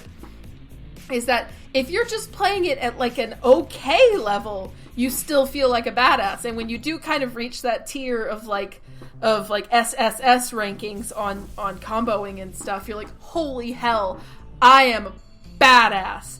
That's what DMC, that's what character action is about. It's about playing as cool characters doing cool things. Yeah. It's awesome. 3 is unbelievably good. It is. We haven't even talked about Lady and Arkham. and fucking, I said when we were talking about this earlier, I said I was going to spend a minute. I love Temenigru. I love this setting. It is so interesting. What's really cool is that, like, this is a kind of a Capcom thing, where it's like, Resident Evil 1, there's puzzles around because, like, the guy who designed the mansion is, like, super extra and he wants to be, like, this weird, eccentric old man. Right. The police station in 2 has the same thing because, again, like, the designer of it is, like, this weird, eccentric guy, and he did all these weird mandations. Right. I love that 3, and, you know, it came with the castle in 1, where it's like, okay, well, it's just a weird magic castle. Right. I love that 3 justifies all of its weird puzzle things by being this crazy magic tower that's sealing power away from, like, anyone who would want to take it, you know? Yeah, exactly. It's this crazy tower that functions as, like, a prison for demons, you know, like Temenigru, and when Sparta sealed Temenigru, he sealed a bunch of demons inside of it too, and they're like the worst of the worst kind of people, and they're all stuck in this thing together, and it's basically like a crazy fucked up demon prison. And so, like, it has a bunch of inexplicable kind of non-Euclidean spaces going on. There's a whole puzzle, it's not a good puzzle, but it's a puzzle, centered around moving the floors around. It's like it's like the worst part of DMC 3, and it's still not as bad as the underwater parts of 1. But it's not great. But the concept is cool, where you hit like a dial and it turns the whole, like, it changes the layout of the whole building. One of the cooler parts is after Arkham, you know, goes like, haha, I'm the bad guy at the end of Act 2, and you're trying to get back to the top of the tower. And because of what Arkham's done by making the tower taller, the inside of the tower has been damaged, and so you actually get to, like, I don't know why, but to me, this idea of going through broken walls and coming out in different sections of the tower is so interesting to me. I feel like I'm backstage, you know? Right. It's so cool. I love it. I love Temenigru. It has a really cool design aesthetic. I love the center of the tower with the huge glass window thing at the back of it. That is just like you get this sense of how absurdly tall this thing is. I love it. I love the setting in 3. It's just so interesting. So great. Okay. Yeah, so Temenigru is like the best. It's the best, yeah. I mean, I really like I love the castle in 1, and I really like Fortuna, like, a lot. But I don't know, I guess the existential weirdness of Temenigru is what makes it so interesting. Like I said, like, I'd like that Temenigru justifies its weird puzzle mechanics, right? Whereas 4 doesn't. Like, 4 just has, like, a weird castle, and you, like, pick up things that are, like, exclusively used by Nero. Yeah. And it doesn't really make any sense. It's kind of a strange system, I guess, because it's, like, the hidden, or whatever. We're not going to talk about 4. Otherwise, we're going to never stop talking about 4, because there's a lot of stuff I like about 4. We're going to talk about that later. Yeah. But, like, everything about... Okay, so here's the thing is, Arkham sucks as a villain. Sucks. He's not great. He doesn't look very good. No. He's a generic PS2 man. That being said, right? Jester's one of the best villains ever in Devil May Cry. Oh my god, he still gives me the creeps. I guess because it's like facial expressions are so, like, bizarre and out of place. I love that first scene with him and Dante, where Yes. Dante just, like, starts opening fire at his feet, and he starts doing the Charleston. Oh, God. Yeah, I love that his boss fights, you don't actually have to do them. Yeah, so, like, there's, like, a bit where it's, yeah. like, Arkham's plan has been revealed, and, like, he's at the very top of Temenigru, and apparently he just decides to put on the Jester costume again and go fuck with Dante. And you don't have to do it. I totally, like, I saw the glowing pillar thing, and I saw it, and I was like, oh, I'm gonna go, because I thought, like, well, that's hard progress, you know? I was like, I'll avoid that, and I'll go look around and see, like, if I could find, you know, like, Devil Stars or Vital Stars or whatever. I go look around, and then I accidentally made hard progress, and I was like, fuck, I need to go turn around. So I had to, like, reload the mission and do it again so I could go fight Joker a third time. And yeah, like, his design is so... I guess the fact that Arkham is so, like, bland PS2-man versus, like, Joker's crazy, over-the-top, like, wild facial expressions and, like, giant mouth and tons of teeth. I guess that's the point. Yeah. You know, like, you don't really think... Like, the first time I played it, I was like, that's not Arkham. Like, there's no way, you know? Like, you don't ever think that's Arkham until he's like, aha, I'm Joker. And you're like, oh, fuck, okay. Or Jester. It's Jester. It's not Joker. Whatever. Joker's a different guy. Whatever. But- it's so blatantly based off the Joker. I mean, like, for one thing, the guy's named Arkham. Yeah, it's so... And when you beat him, what does it say? The trophy is called Asylum, right? Yeah. Yeah. Now, granted, Arkham Asylum is, like, a Lovecraft location, and Temenigru is, like, super Lovecraftian, but whatever. But, like, it's a fucking Batman It's a Batman reference. I know that Arkham reference. Asylum is an H.P. Lovecraft reference, but... combined with a Jester character who laughs like Mark Hamill, it's a Batman reference. who is wearing, like, purple and green and like and white has, like, face paint. Yeah, the pointy nose and all that. Like, he's the Joker. It's a Batman reference. It's 100% a Batman reference. Like, yeah. No.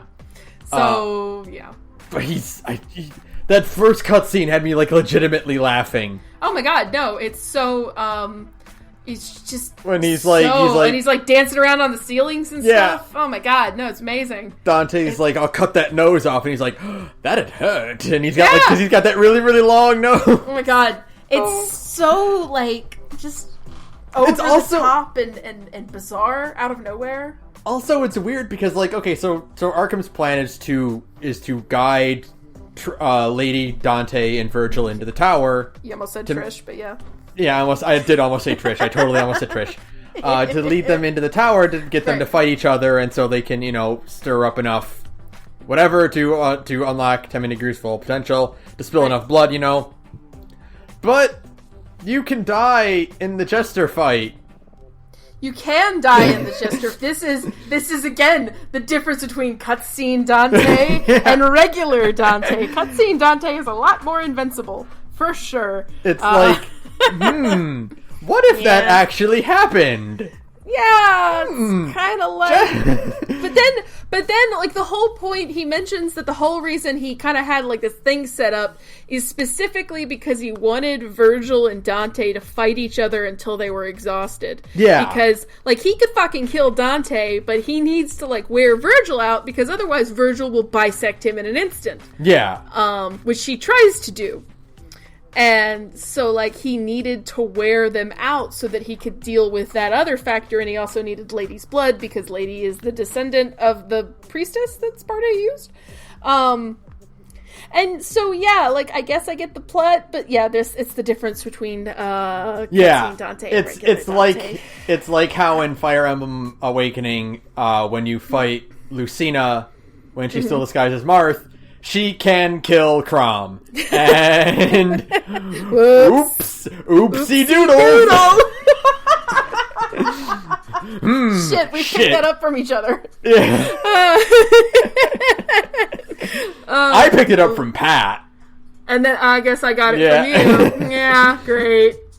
But that's just like, I just love like weird gameplay dissonance stuff like that, where it's like, right, like what was your plan if you killed Dante? Then it's funny because if he did kill Dante in a boss fight, then he's kind of fucked, you know? Yeah, because like exactly. As soon as he's like, Virgil, I'm up to some shit, then Virgil just like cuts him from, you know, from crotch to nose.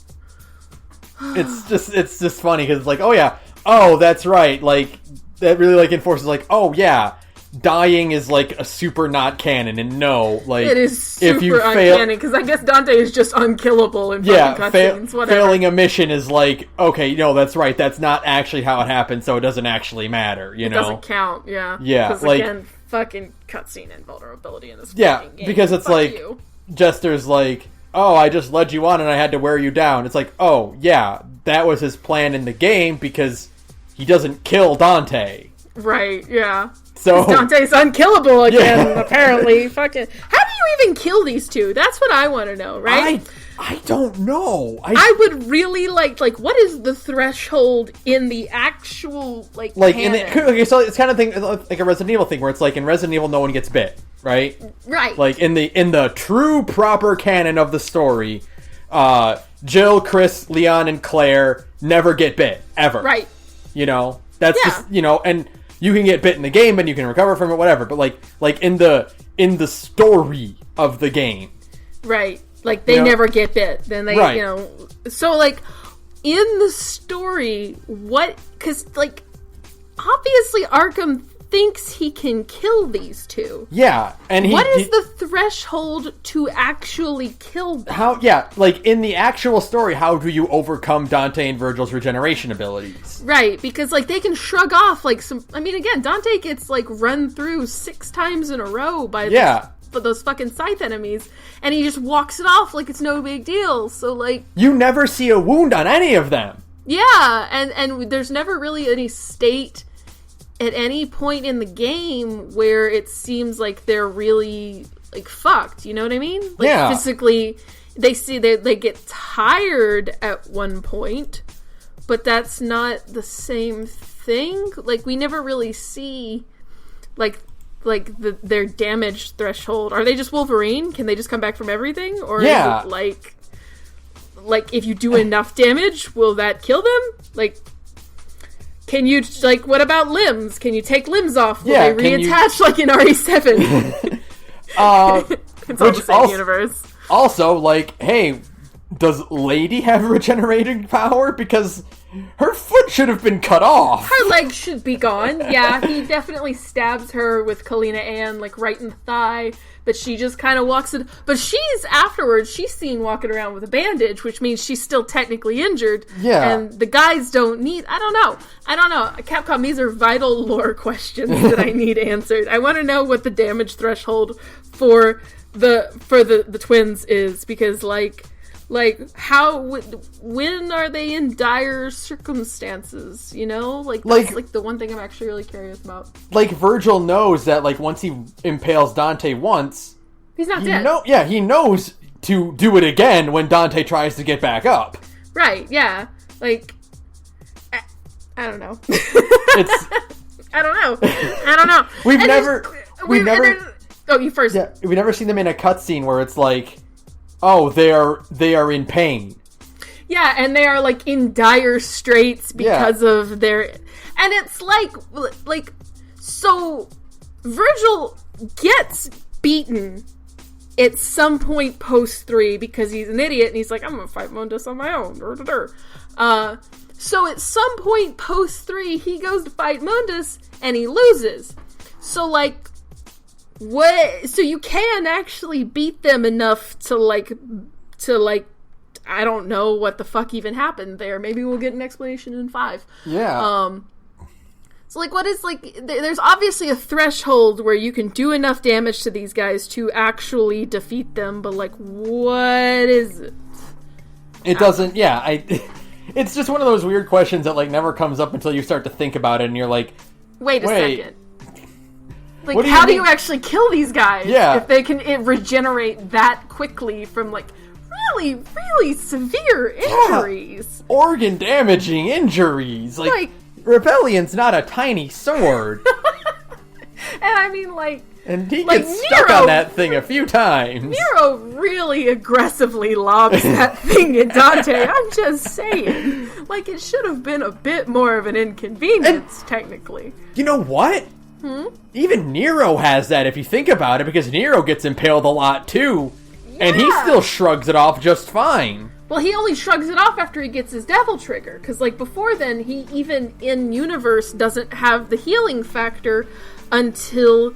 We can't talk about this. No, we can't talk about 4. No, we can't. Yeah, you're right. We're moving on. We're not doing it. We're not talking about 4 right now, dude. We gotta hold off. Because we're not done with it yet. So, no. Yeah. Fucking 3 is so good. 3 is so good and it's so stylish, it's so fun. I fucking love all of Dante's interactions with the bosses. Oh my god. Every single one of them is golden. I love that Nevin tried to take a bite out of Sparta at some point too.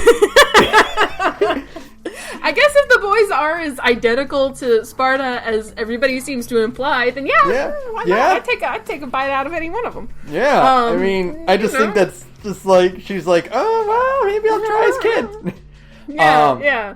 Beowulf, like, going berserk when he finds out there's 2 sons of Sparta is and the great. Scene, and that cutscene where Virgil just fucking owns this boss that was giving me such a hard time.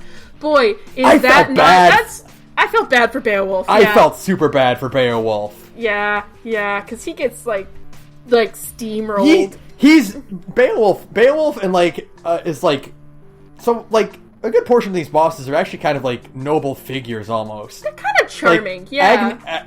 Agni and Rudra and Beowulf are both just like these really like dignified individuals who are fighting you because they consider you either like a challenge or like they believe it's their duty to stop you.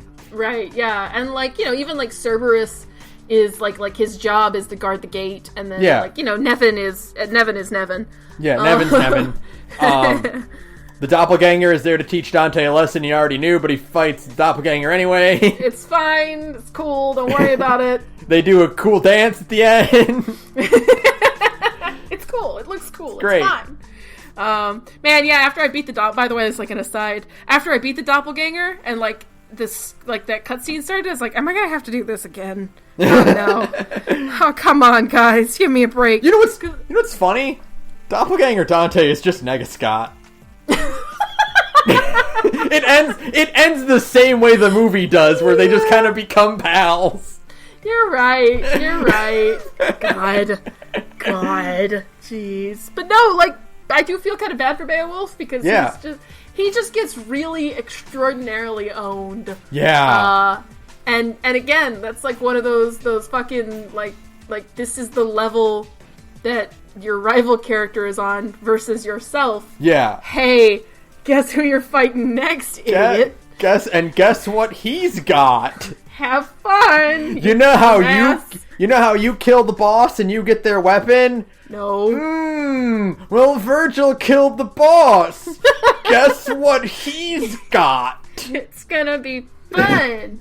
And then he just kind of like drops it and falls into a hole for like 6 missions. Mm-hmm. Literally falls into a hole, by the way. He just falls. I literally forgot about that. And it's just like, oh, well, bye, Virgil. I guess you're out of the story for like the rest of the like final third of the game. Okay. And he just like bails on Beowulf because like I guess he doesn't fucking need it anymore. Whatever, it's fine. Fucking everything about 3 is so good. I could talk for 3 hours about 3 just because I don't know. Everything about it is so just perfect. And it just builds up height moment after height moment. The fight, this is where you realize that like, oh, duels are way better than like fight a big monster, Oh yeah, every single time I would prefer a duel, and every time the game, like especially in 4 when they're like fight a big monster, I'm like, man, do I have to? I don't want to fight Leviathan because so there's that bit in 3 where it's like fight all the bosses again. Welcome to Mega Man, fight all the bosses again. Right. And it's like, yeah, I'll fight Agni and Rudra again. Mm-hmm. I'll fight Beowulf again. Mm-hmm. I don't want to fight Leviathan. You don't have to. I think you only have to fight a handful of them. You can pick which ones you want to fight. Like, you have to fight 5 out of 7. You don't have to fight all of them. Yeah. You only have to fight like a certain number of them. And It's funny, when I went back and I did it, the ones that gave me the most trouble before, like Beowulf and Nevin, were the ones I beat, like, on my first try. And then the ones that I had the easiest time with, like the horse, whose name I don't know, and Agni and Rudra, who I had no trouble with Agni and Rudra the first time. They gave me the hardest time. It was weird. I guess I just wasn't used to their attack patterns the way I was with, like, Nevin. And I didn't really learn their attack patterns like I did with Nevin and Beowulf. What it absolutely is, it's absolutely overconfidence and just wanting to get through it and attempting to rush it. Yeah. I've beaten them before. I know what their patterns are, and you just get sloppy with it. And this is a game that's like, no, pay attention, focus. Yeah, focus, idiot. And I guess because, like, with Beowulf and Nevin, I lost several times. And so by the time I actually beat them, I knew their patterns like the back of my hand. Mm-hmm. And so you can go in and you're just like, oh, well, I know what to do in response to this, no problem. Yeah. And then with Agni and Rudra and the horse, we were able to plow through it without any trouble. So when I got in there, again, I got lazy. That's what it is. Yeah.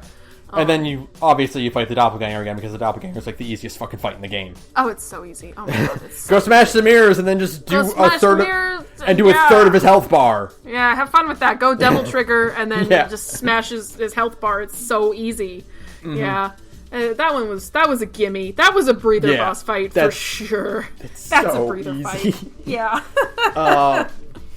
And then I actually had trouble with Nevin the second time around because she actually got me with her energy sucking attack. Oh, she got me with that thing several times because it sucks. And it sucks. It's the worst. It literally sucks, and it also is just not fun to deal with.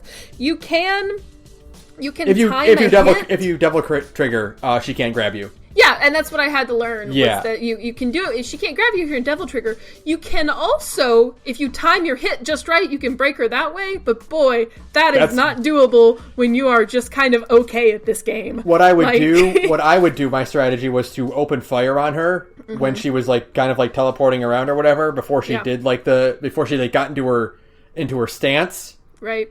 And I'd build up my build up to at least 3 pips. Way. Yeah, I build up to at least 3 pips, and I'd just be able to use it.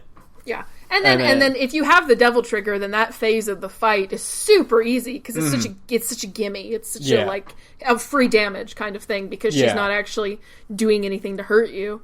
Mm-hmm. But if you don't have your Devil Trigger, then you got to get real good with your timing and fuck that.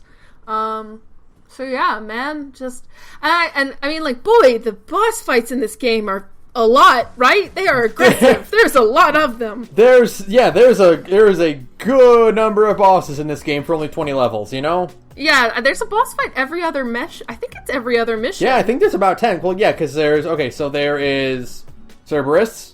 Yeah, Agni and Rudra. And then, Virgil 1, right? Virgil 1, yeah. Leviathan, the horse. Virgil 2, Jester, Nevin, Lady, Beowulf. Good God. Virgil 3. Arkham with Sparta's power. Yeah, Arkham, and then the worst boss fight in the game. Yeah, so that's 12. That's 12 bosses. In 20 levels. The snake! The big serpent thing.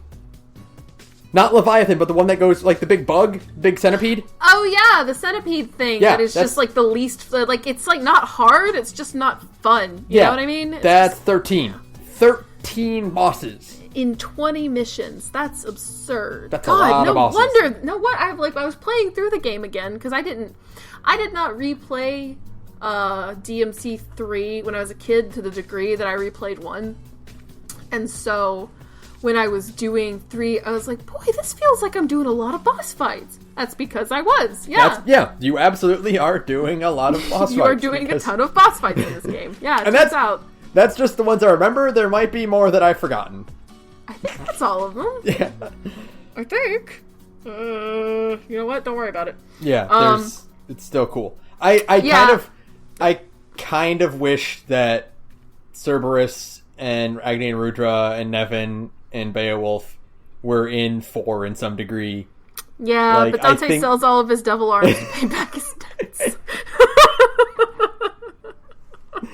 That's apparently the canon explanation for why Dante's always starting out with new shits, because Dante owes everybody a ton of money, and so he sells his shit just to pay them all back. Oh my god. See, there's games that explain why, and there's games that don't give a shit.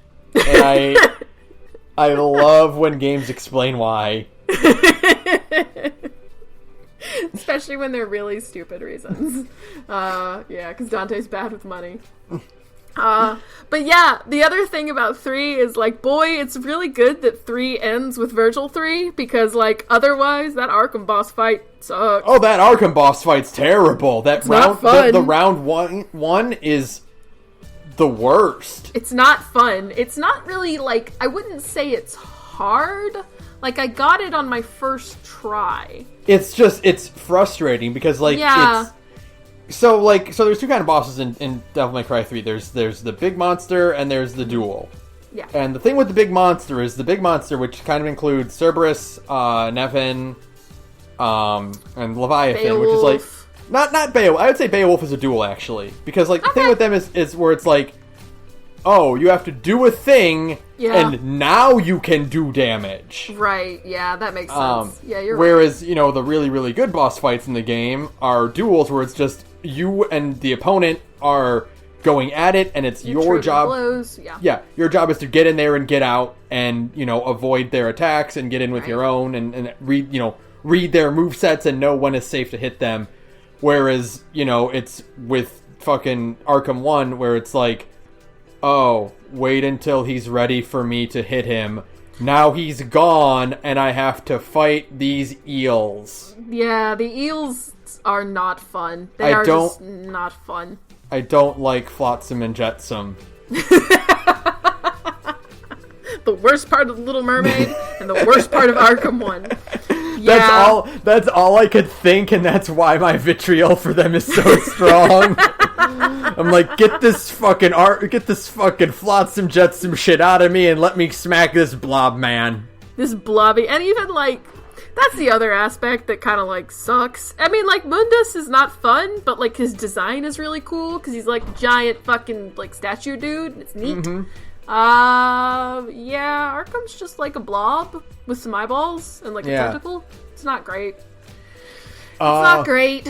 Yeah. But fucking Virgil shows up to help you, and it's really cool because he mimics your movement. And you can hit a button, and you call your brother to your side. You can press the Virgil button. You press a Virgil button, and the best character shows up to help you kick ass. It's the best. And also, you can just let Virgil handle fucking eels. You can just let Virgil. You basically just let Virgil do the fight.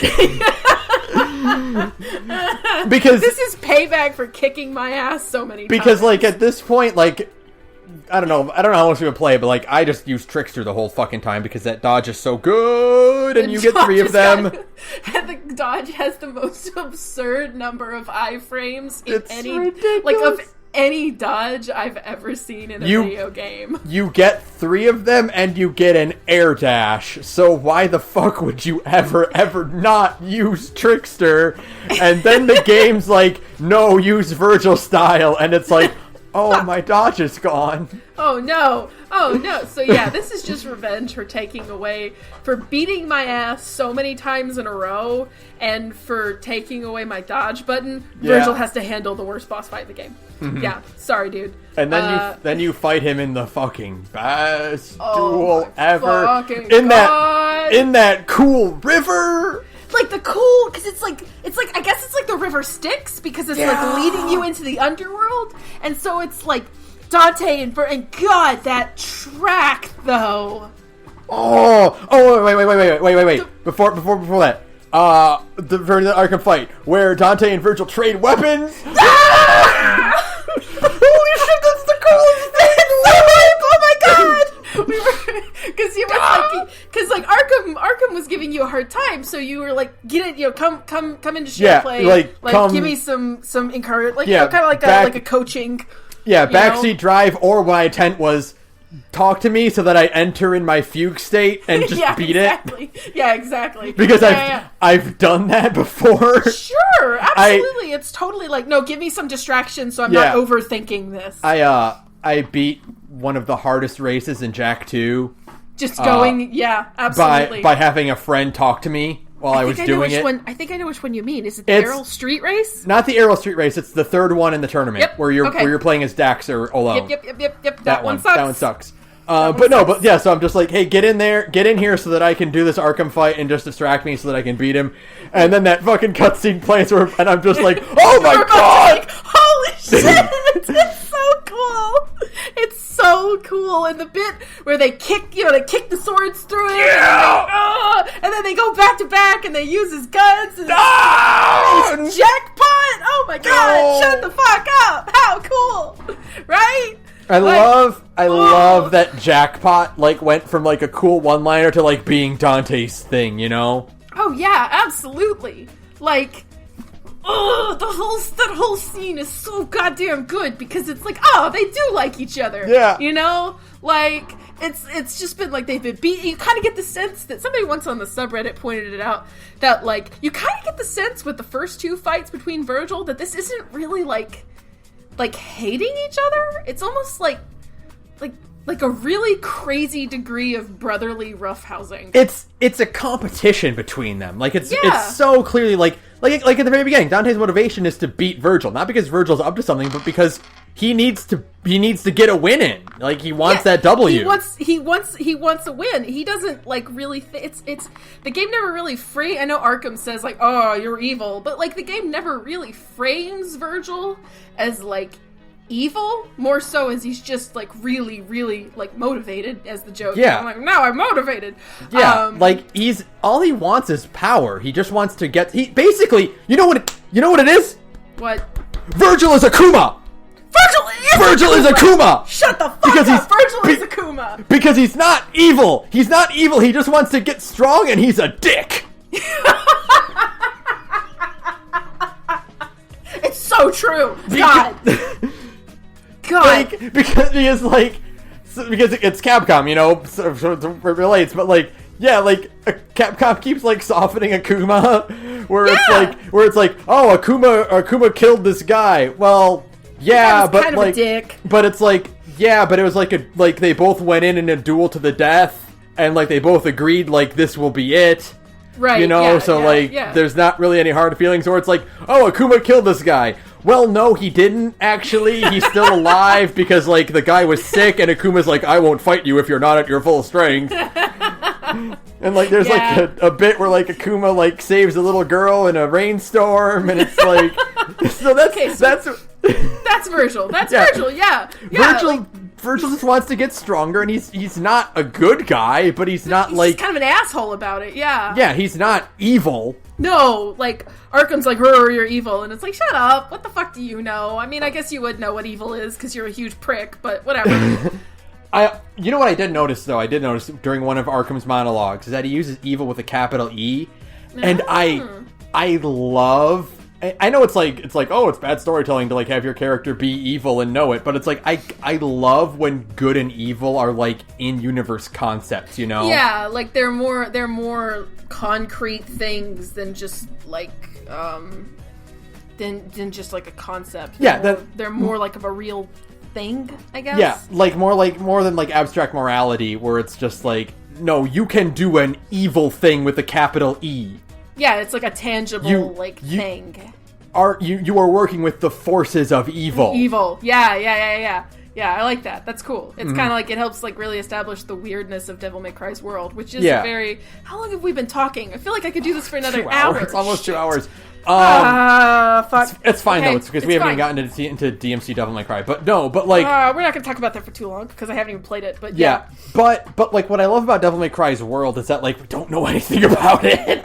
It's so, bizarre the more you think about DMC. But this is a conversation you and I have had via text messages for, 2 weeks now. Where we're it's okay, so Devil May Cry 1 takes place on an island, in an abandoned castle. Right. Devil May Cry 2 takes place in a weird isolated civilization. Mm-hmm. And Devil May Cry 3 takes place in a big fuck off tower.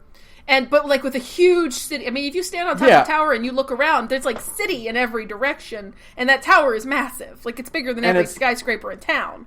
And it's like, okay, it's clearly modern because there are cars and neon signs and motorcycles and like modern weapons and like TV. Yeah, I think pizza delivery is a thing. Yeah. Right. So right. But do they have cell phones? Do they have the internet? They have computers to a degree, but the only computers we've seen are either like in like Arius, a lab, or in like a lab. Yeah, like Agnes in 4 has like computers, but they're really more like not they're like computational machines in the old sense of the word. They're not like I can get on the internet and play Fallout 4. They're mad scientist computers. Right. Than they are like an actual computating device that you use to browse the internet. Right. So like, what is the tech level of this world? It's like Dante owns a jukebox, and in the anime he owns like an old-fashioned car, and Patty says his car is old. But then all the clothes that everybody wears is like old. And like Patty's like 8, so her reference of old is different than like a real person. Small children have no concept of time. Yeah. For Patty's concept of old is like 2 years ago.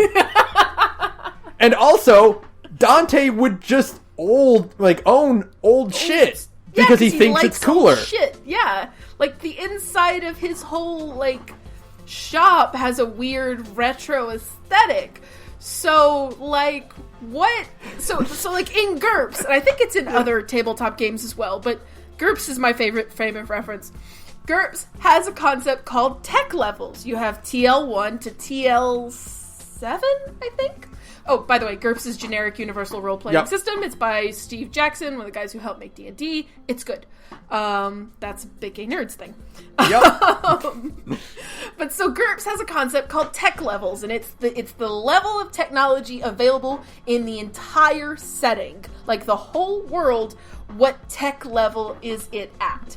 And so the whole time I'm playing all of these Devil May Cry games, all I can think is, what the fuck is the tech level for this game? Like, what year is it? Yeah. And even that's not a good indication because, like, okay, well, it could be like 2001, you know? Maybe it's like Resident Evil, where each game takes place in the year it came out, which is impossible because it doesn't tell a chronological story, but whatever. But like, fine. But the fact is, like, you know, you have a thing where it's like in the beginning of 1 where it's like Sparta ruled over the human world for whatever. 2,000 years, Yeah. Well, he diverged the timeline then. Right. So does that affect what technology is available? Like, and then you see like the trailers for 5, and it's obviously more advanced. I was actually rewatching the 5 trailer last night. Oh well, I just fucking watch it whenever. I'm like, I just kind of fucking watch it because it's so good. The song is really good. It looks really slick. Oh my god, it's fun. I'm like, I want to hear Nero say the chit chatter monologue line. I will watch the trailer again. I really just want to hear everything Nero has to say because he looks so cool and the game looks so good. And oh my god, Devil May Cry is coming out. Oh my god, yeah. So I was rewatching it last night, and like. And, like, so the tech in that is a little bit more advanced than everything we've seen. Like, we could see, like, big TV screens, kind of like what you see in, like Times Square, Shibuya, you know? Like, the big, like, building-side TV screens. You can see those. The game is set in something called Redgrave City, but it has red double-decker buses, like what you see in London, which is weird. And, like, Nico is obviously, like, a super genius because she's the granddaughter of the lady who made Ebony and Ivory, which is awesome. Which is super cool. It's super cool because it's also, like, semi-canonizing a bunch of, like, external shit, which is just insane. Because, like, okay, God, this is a tangent. Oh my God, we're going to be here for, like, 3 hours. We're going to be here for, I don't give a shit. This is great. I don't give a shit. It feels so good to get all this out of my system. Okay, so, like, the novel that Nell Goldstein makes an appearance in is by the shit that happens in it, it cannot be canon because Virgil is in it, kind of, right? Right. And he dies? Question mark. I have never actually read the novel, so I'm just going off of like a summary I read on Wikipedia like a year ago. He dies at the end of the novel, and that's how he ends up as Nello Angelo. But obviously, with 3, that's not how the story goes. The story goes that, you know, he fell off the tower at the end of 3, and then ended up Nello Angelo when he tried to fight Mundus on his own, right? Right, so, right. There are parts of that novel that cannot be canon because of some pretty, like, inherent shit. Yeah. But 5 is still, like, semi-canonizing it by saying, just really casually, by the way, Itsuno just kind of, like, said it, like, whatever. Like, oh, yeah, no, Nico is the granddaughter of Nell Goldstein, the lady who made Ebony and Ivory. No big deal.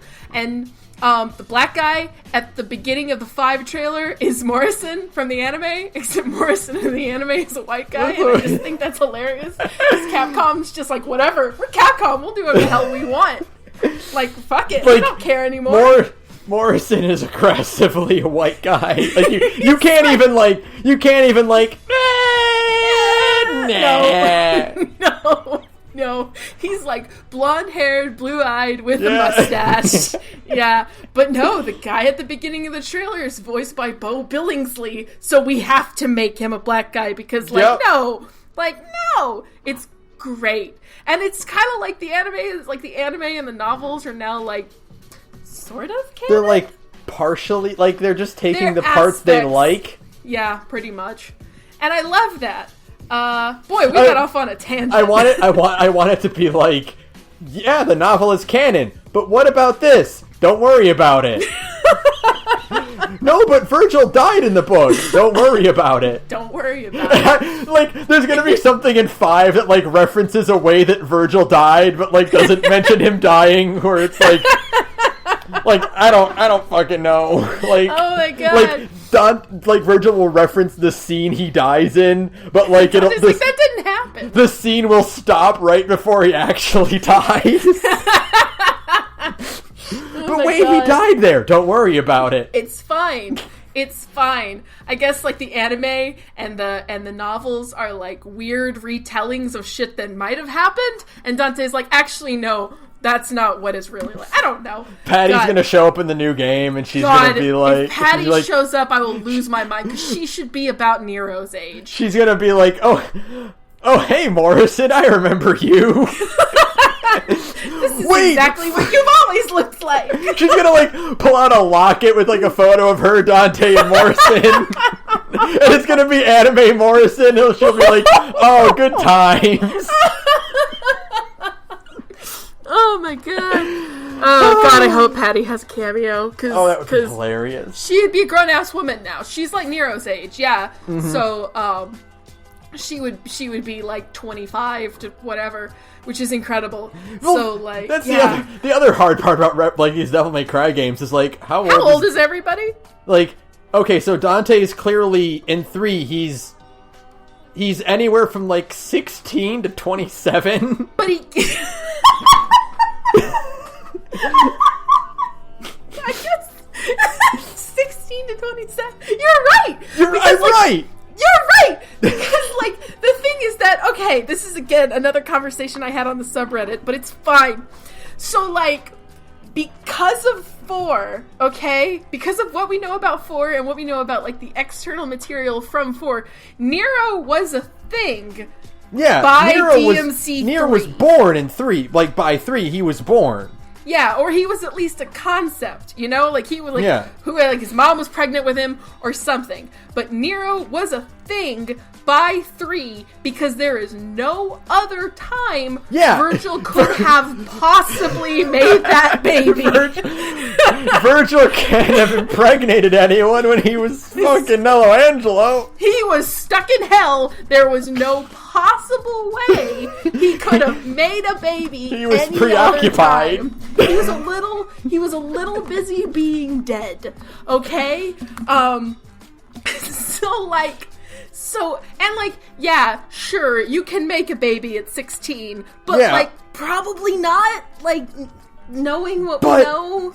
But, like, Dante's character is being a punk-ass shit kid. So, like, I guess, like, reasonably, like, 19 to 22, 23. Yeah, but, you know, it's not, you know, and then, that's fine. Okay. How old is he in 1? Because 3 ends in him wearing the costume in 1. And by the way, as like a side note, that character model wearing that outfit just looks really weird. Mm-hmm. Like, it just looks really wrong. I don't know why. Maybe because, like, Devil May Cry 1, Dante's model is, like, more square-jawed and he's more tan, and it just kind of, like, suits him better. It just looks really strange. But so he's wearing the DMC1 outfit at the end of 3. So is it, like, 3 years after? Like, is it like 3 weeks? Yeah, is it the next day? How long has Virgil been dead? Like, because the game kind of makes it, that's the other thing, because the game kind of makes it sound like, oh, well, Virgil's been dead for a while by the conversation Trish and Dante have at the beginning of the game, right? Right. But they don't say how long. Yeah, like, it has to have been long enough to be having become Nello Angelo, but how long does that take? You will drive yourself insane trying to think of how old everybody is. Yeah, and you know, how old is Nero? Nero could be anywhere between 16 and 27. Like I get, and I don't think it's never really stated like how old like Nero or Kyrie or Credo are. So like, I mean, so there is at least reasonably like 19 years between 3 and 4, which is a weird thing to say because there's two whole games we're just not mentioning there. Right? Like, so one can be at any point in those 19 years. Yeah. And then who knows how far after 4-2 is supposed to be. And because nobody knows, because Dante actually looks like a grown-ass man in 2. I mean, like, he looks like a man, and don't get me started on that, because I've said that a lot on Twitter lately, that, boy, Dante is fine as shit in this game, that's all I'm going to say. But the other problem is that, like, his render for 1 is very unclear as to how old he's supposed to be. Because it's a PS2 render. Yeah. And, you know, we don't know if fucking Dante and Virgil age differently because they're half demon. You know? Yeah, we have no idea. Sparta was 2,000 years old. Like, you know? You, like I said, you will drive yourself completely insane trying to think about this. Going back to it, where it's like Vegeta's like 50. And he doesn't look anything like it, no. Yeah, so it's like, does the same thing apply to them? Like, but you know, Dante's aging at a semi-normal rate. I mean, I guess, but like, also the other thing is like, also Dante takes care of himself physically. So, sort of. I mean, all he eats is pizza and strawberry sundaes and drinks beer. I don't know. But he gets plenty of exercise. Yeah. He doesn't smoke. So like, who knows? Who fucking knows? Like, so like reasonably, you can kind of guesstimate that Dante is like either 30 to 40 years old in 4, okay? And then how much later is 5? Because, you know, Nero got a haircut. Nero did get a haircut.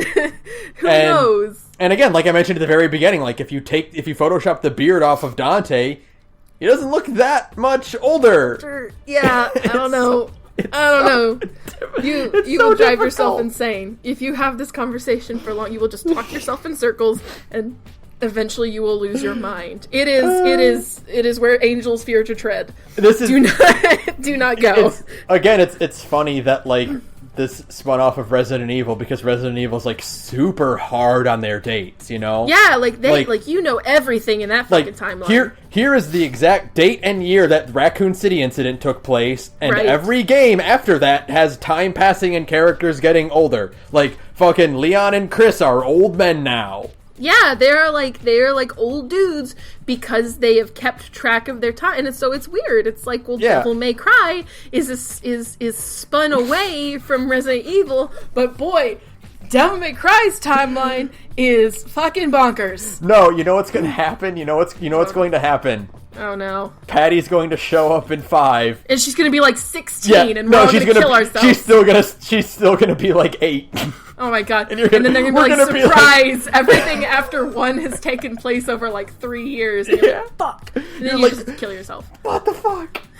Now nobody knows what's going on anymore. Patty's gonna show up and be a brunette, though. Fuck you. Fuck you. Screw you. Nobody cares. Yeah. Oh my god. Okay.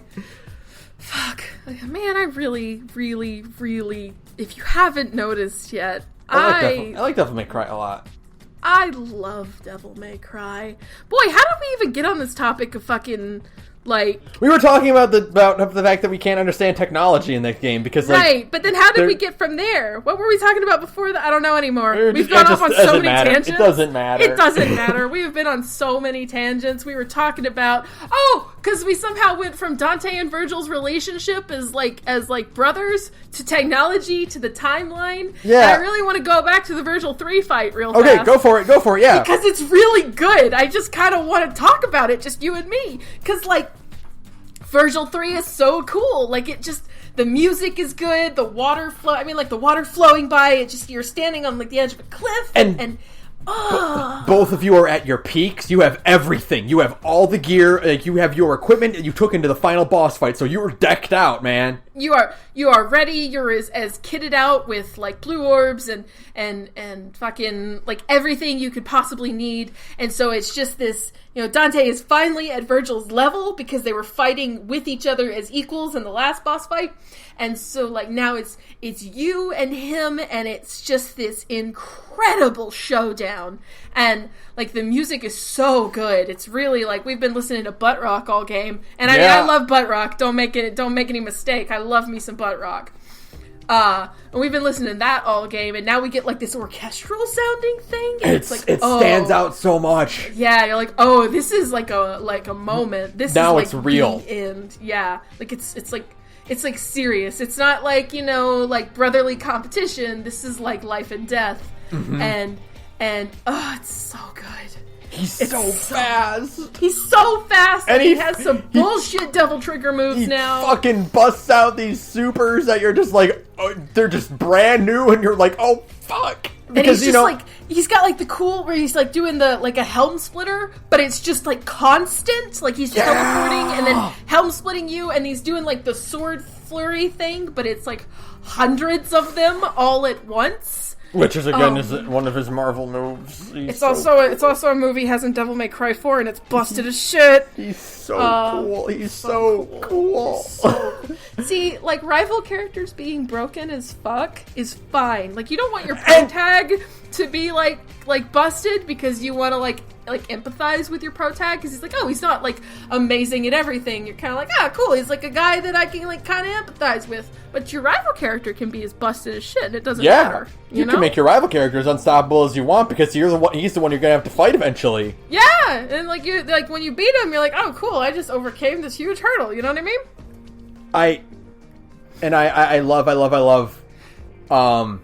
That is Devil Trigger regenerates health too. Oh, it feels like so bullshit. It's so bullshit. It's so good too. But it's like it's bullshit in the fact that it's totally fair. It's totally fair because if his didn't and yours did, then like that doesn't make sense in universe. But no, his Devil Trigger does regenerate as much as yours. I think it even regens at the same rate. Yeah, it's like when you get to the later gym fights in Pokemon, and it's like the gym leader starts using potions, and you're like, you can't do that. You're not allowed to do that. That's for me.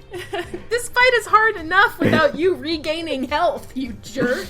No, it's amazing. Just all of it is amazing. Also, as like a one other thing is I love the line. I fucking love the line where like they both get their pendants back, and then Virgil's like, "Give that to me," and Dante's like, "No, it's mine." Like it's such a a big brother, little brother. Doesn't he say you already have one too? Yeah, you got your own. He says, "No, this one's mine. You've got your own." And then Virgil literally says, "Well, I want yours too." It is such a like big brother, like little brother conversation, and like the stakes are life and death, and they're still talking like siblings, and I love it. They're still being shits to each other. They're still being shits to each other, and it is so funny. And then like, but like the fight itself is like deadly serious, and like there's, you know, it would be, there are no jokes after. Like, after you win, you're like, oh, fuck, this is, like, there's no snarky one-liners, there's no, like, anything like that. Like, when you beat Virgil, it is deadly serious, and you're like, oh, no. Yeah. Oh, a bad thing just happened. It's like a bittersweet victory. It's amazing. Like, Dante has a thing where he's like, all right, this is it. One of us is gonna die, you know, at the end of this. Like, he's into it. And then at the end, he's, like, still trying to save Virgil. I know, God, it's, like, beautiful. It's amazing. Like, it's such good, because, like, you've kind of gotten used to a certain tone in the whole game, and, like, there have been some really serious moments. Like, we haven't even talked about Lady killing Arkham, which is, like, one of the best scenes in the game. Oh, my God, it's such a good scene. It's so good and so intense, and Arkham is just so evil and unlikable, and, I was telling you the part, like, I love the fact that he screams no, and she literally cuts him off. Like, yeah! That is so, like, intense. It's such, like a just strong fuck you move. I love it. Everything in 3 is great. So you've kind of had, like, these serious moments, but they're occasionally broken up by levity, and then, like, as the game has progressed, it's just gotten, like, the tone has done a really nice, subtle shift. It's not, like, really hard, you know? Mm-hmm. It's just kind of slid into this so that when you're finally at the final boss fight, you're like right there with it. You're like, oh, because at this point you're like, oh, Virgil isn't evil. He just helped me kill Arkham, you know? He's like he's an asshole, but he's not evil. And you're like, oh, him and Dante like each other. You really get the sense that there is still kind of like a brotherly love going on between them. And then it happens and it's like, oh, shit. Well, now you know exactly how we get to where we are in 1. Yeah. Like, oh, it's so good. It is just amazing. And then... yeah. And then at the very, very end, when you're doing the credits thing, where it's like, Dante's like, this is what I live for! And it's like, he's very clearly trying to, like hype himself back up. Convince himself. Yeah. And just, man... DMC3 has, like, some really secretly great writing, because everybody's like, oh, it's so corny. And then if you, like, pay attention to it for more than 5 minutes, you're like, wait a minute, there's actually something really smart going on here. It's also great because, like, dude, there's so much, like, heart poured into this game, you know? Like, this is the vision Itsuno had. Like, DMC3 is what Itsuno wanted it to be.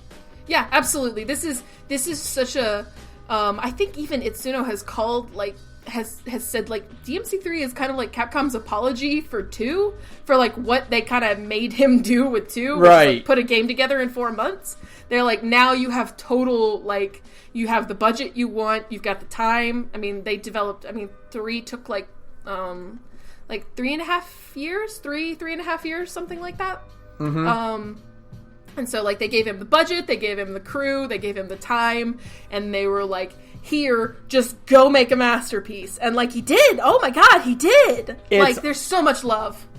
It's, like, honestly a miracle that 3, like, they allowed 3 after 2. I know, but 2 did sell well, I guess, because it was carrying off the hype of 1. Yeah. But, like, the fact that the audience allowed 3 to exist after 2, it's like... I know, right? Like, yeah, we'll give it one more go. Yeah, that people would kind of give it... Yeah, and it turned out great. And, I mean, it sold amazingly and was just...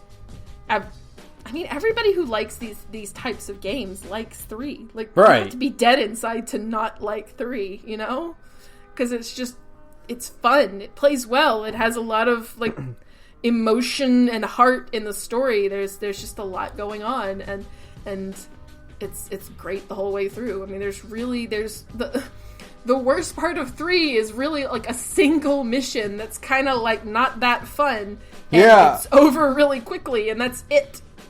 All you do is look up what you need to do, and then it's you just get through it and you're done. You move on to the other fucking great part of the game. All the other good fucking boss fights in the game, and just every other part of the game is, even, like, the worst part of 3, which is, like I said, the sliding, the moving the floors around mission 15. Like, it is still nowhere near as bad as a whole third of DMC1, you know? Like, all of the water missions and stuff. It's just kind of tedious and boring because there's not a lot of fights going on, and you're going back and forth to the same rooms a lot. It just kind of feels like, better time could be spent. But it's also kind of like a breather mission because you just finished, the big, huge, Virgil and Dante and all that shit, and Mission 15 is a little bit quieter. So it's a little bit boring, but it makes sense as well. So, it's just... every piece of DMC3 fits together so flawlessly, and yeah, I mean, honestly, I could talk about it for another 2 hours, probably. And the credits victory lap is, the best. Oh, it's the best. It's the best. Just fight a bunch of monsters with ladies shouting out the different stylish... Yeah! The different stylish rankings, which is amazing. Mm-hmm. Yeah! You are invincible, you have your gear... You can just fight these mooks to your heart's content. And just have a good time. Yeah. Yeah. Oh, it's so great. It's so great. Fucking great. God, DMC3 is so good. Shit. Fuck, DMC. God. It's like talking about it makes me want to go play it now. I know. But it's like, I gotta go finish 4, and then I'll go replay 3. Then we can talk about 4, and then we can get excited to play 3 and 4 again. And then we'll just play 3 and 4 on repeat until 5 comes out in March. Oh my god! But no, let's talk about the other one. Do we have to? Do we really have to? I like to get it. I want to get it out because okay. Here's my thing. We'll talk about it really briefly. Yeah, but I feel like it would be better to discuss its protagonist at the same time as the main protagonist of 4. You know what I mean? You know what? You're right. They have some. There's a kind of a similarity going on between. You know what? Yeah. Yeah, you're right. You're right. We'll hold off until we do the 4 episode. Okay. Yeah, because I think that's a good what is the difference between Nero and Dante or right. Or Nante? There's a similar concept there. But what is the difference? And that's kind of a thing that I think is better discussed when we talk about 4. That's true. Yeah, you know what? You have a good point there. Plus, we've already talked for 2.5 hours about 3. Or about, 1 through 3. Mostly 3, but yeah. Mostly 3, but, it's cool. Mm-hmm. So, yeah. Well, I think maybe you know what? You're right. We'll, more thematically appropriate. So. We'll Woof! Woof! Boy. Devil May Cry is a good series with many good games, and, at least half of them are good. Half of them, and then once 5 comes out and is awesome, then we'll have, the majority of the franchise will be good. Yeah. A higher percentage of games are good instead of bad. Because right now it's, almost 50-50. If we're counting DMC. Yeah. So, it's fine. DMC 5 is coming. I'm super hyped for Gamescom because that is when we will probably get another trailer and maybe a demo. That's kind of the rumor right now, is we might be getting a demo at Gamescom. More than anything, I just want to see what Dante looks like. Dante and Trish and Lady look like. Oh God. I want to see cool, badass, 40-year-old Lady, damn it. Yeah. I want to see Lady looking like a badass fight mom. That's all I want. So, it's fine. Because we can use Lady as a reference for, how much time has passed, because she actually gets older like a human. Then maybe we'll actually know what fucking year it is in Devil May Cry. Because it's what, are you going to start judging Dante by when he starts going gray? Although it is interesting that, the hair tones of the game are, kind of different in 5. Because, everybody's, Dante and Virgil and Nero are white-haired in 1 through 4. But, and I guess it's just because Capcom is going for a more realistic look for 5, that their hair is definitely more gray than white, which I kind of like. It might just be because Virgil cut it, so now you're just seeing more of the roots than... Not Virgil, Nero cut it. It's cool. But, it's the same. They're the same. Literally, this is such a thing I should be holding on until 4, but, Virgil and Nero have the same face model. They're basically the same character. Yeah, this is fine. Well, also, Virgil and Nero have the same face model because he shares it with Dante, because they're all the fucking same. They're all twins. The same fucking people. They're all twins, and then Nero is Virgil's kid, so, I guess them Sparta genes are strong as hell. Yeah. So, yeah. God, I could do this forever. Devil May Cry is good, guys. Devil May Cry is pretty damn good. Yeah. We're gonna end this, and I'm just gonna go fucking play more 4. I'm gonna go play more 4 because 4 is still pretty good, even with its little missteps. With its hiccups here and there, but like hiccups. Overall, the package is rock solid, and there's a ton to do in that game. There's a lot to do. There's a lot of characters. There's a lot of great concepts in there that have been carried over from 4 and hopefully from 3, and then hopefully they'll take all the cool concepts in 4 and then really just smooth them out and make them mirror shine in 5. Yeah. So we've had enough time that 5 should have none of the problems that 4 had. Thank God. It's been in development for 4 years, so that's longer than 3. How the fuck did Ruben Langdon hold on to that for that long? Like, how did he not explode? There are so many hints to exactly that on Johnny Young Bosch's Instagram. You know what? We all, let's be honest, we all fucking knew, like, 2 years ago. We all fucking knew. Yeah, the rumor, but boy, that one leak that was on NeoGAF was like, was it NeoGAF? No, it was Resetera. Or Reset Era. Yeah. Pretty much everything in that leak was spot on except for the engine, and it really could have been that they decided to change engines 2 years ago. You know, like, it sounds like they started on UE4, and now they're on the RE7, like, their in-house engine. Yep, which explains why everyone looks the way they do. Which is awesome. I mean... Yeah. I like it. We can't do this right now, because I can totally do it. We can't. I love the way DMC5 looks. Fuck!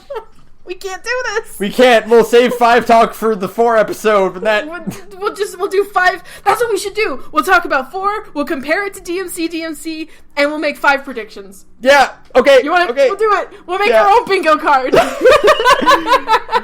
Okay. Okay. We gotta stop. Is there anything else? Is there fucking anything else you want to get out now? Oh, the anime is just kind of whatever. The anime could be better if everyone was more... Everyone just seems really bored in the anime, and that's Everybody seems kind of bored in the anime, but I really like the art style of the anime, because it's Madhouse, and it kind of makes me think of Hellsing, like, really, really strong. Yeah. Makes me think of Hellsing. Yeah, especially with, like, the absurd amount of blood in the anime, and I kind of love it. I just wish, like, you know, it had fucking more action in it instead of... Like, it's a good anime, slow. But, like... It's a lot of Dante, Trish, and Lady just kind of hanging out and, like, doing, like... Yeah. Like investigations. Yeah, I wish it was a little bit more high octane. Yeah. But it's, like, a solid 6 out of 10. And if you want to just, like, sit around... If you just are desperate for more Devil May Cry content, the way I am, then, yeah, watch the anime. It won't really scratch the itch, but it'll kind of help. You get to hear Ruben Langdon be Dante, and so that's just, like... That's fine. It's cool. Yeah. Is that it? Are we good? I think that's it for sure. We gotta be done. We have to be done. I fucking love these games. I really could just keep talking.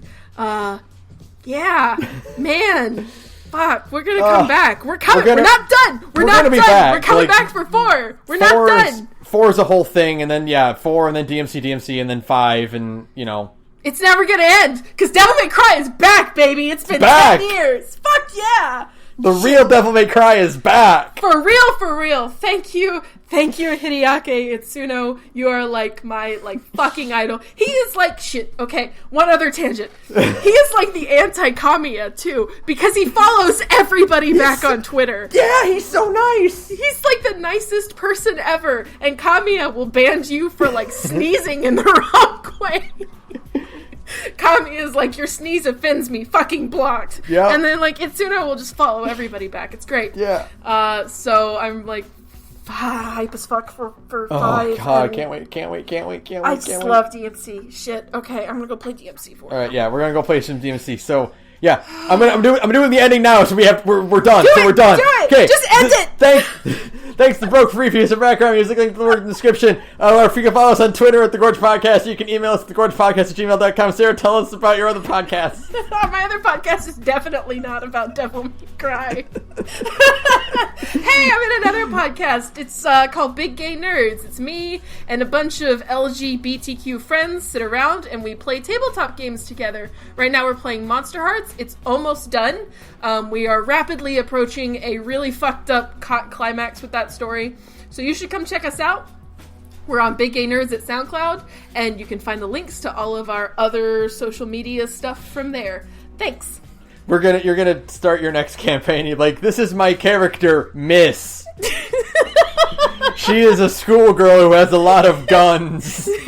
She carries a big fucking rocket launcher, and it's named the Alina Can. Alina Can, and she doesn't like her mom because her mom killed her dad. Yeah. It's fine. It's fine. It's fine. We're Right, playing so- a long-haired brunette with lightning powers. Don't worry about it. No, with water powers. Oh, God. Alright, so that'll do it for us. Man, fucked up, I might cry too. That one's easy. Fucked up, I might cry too. It sucks so bad. Oh, my God.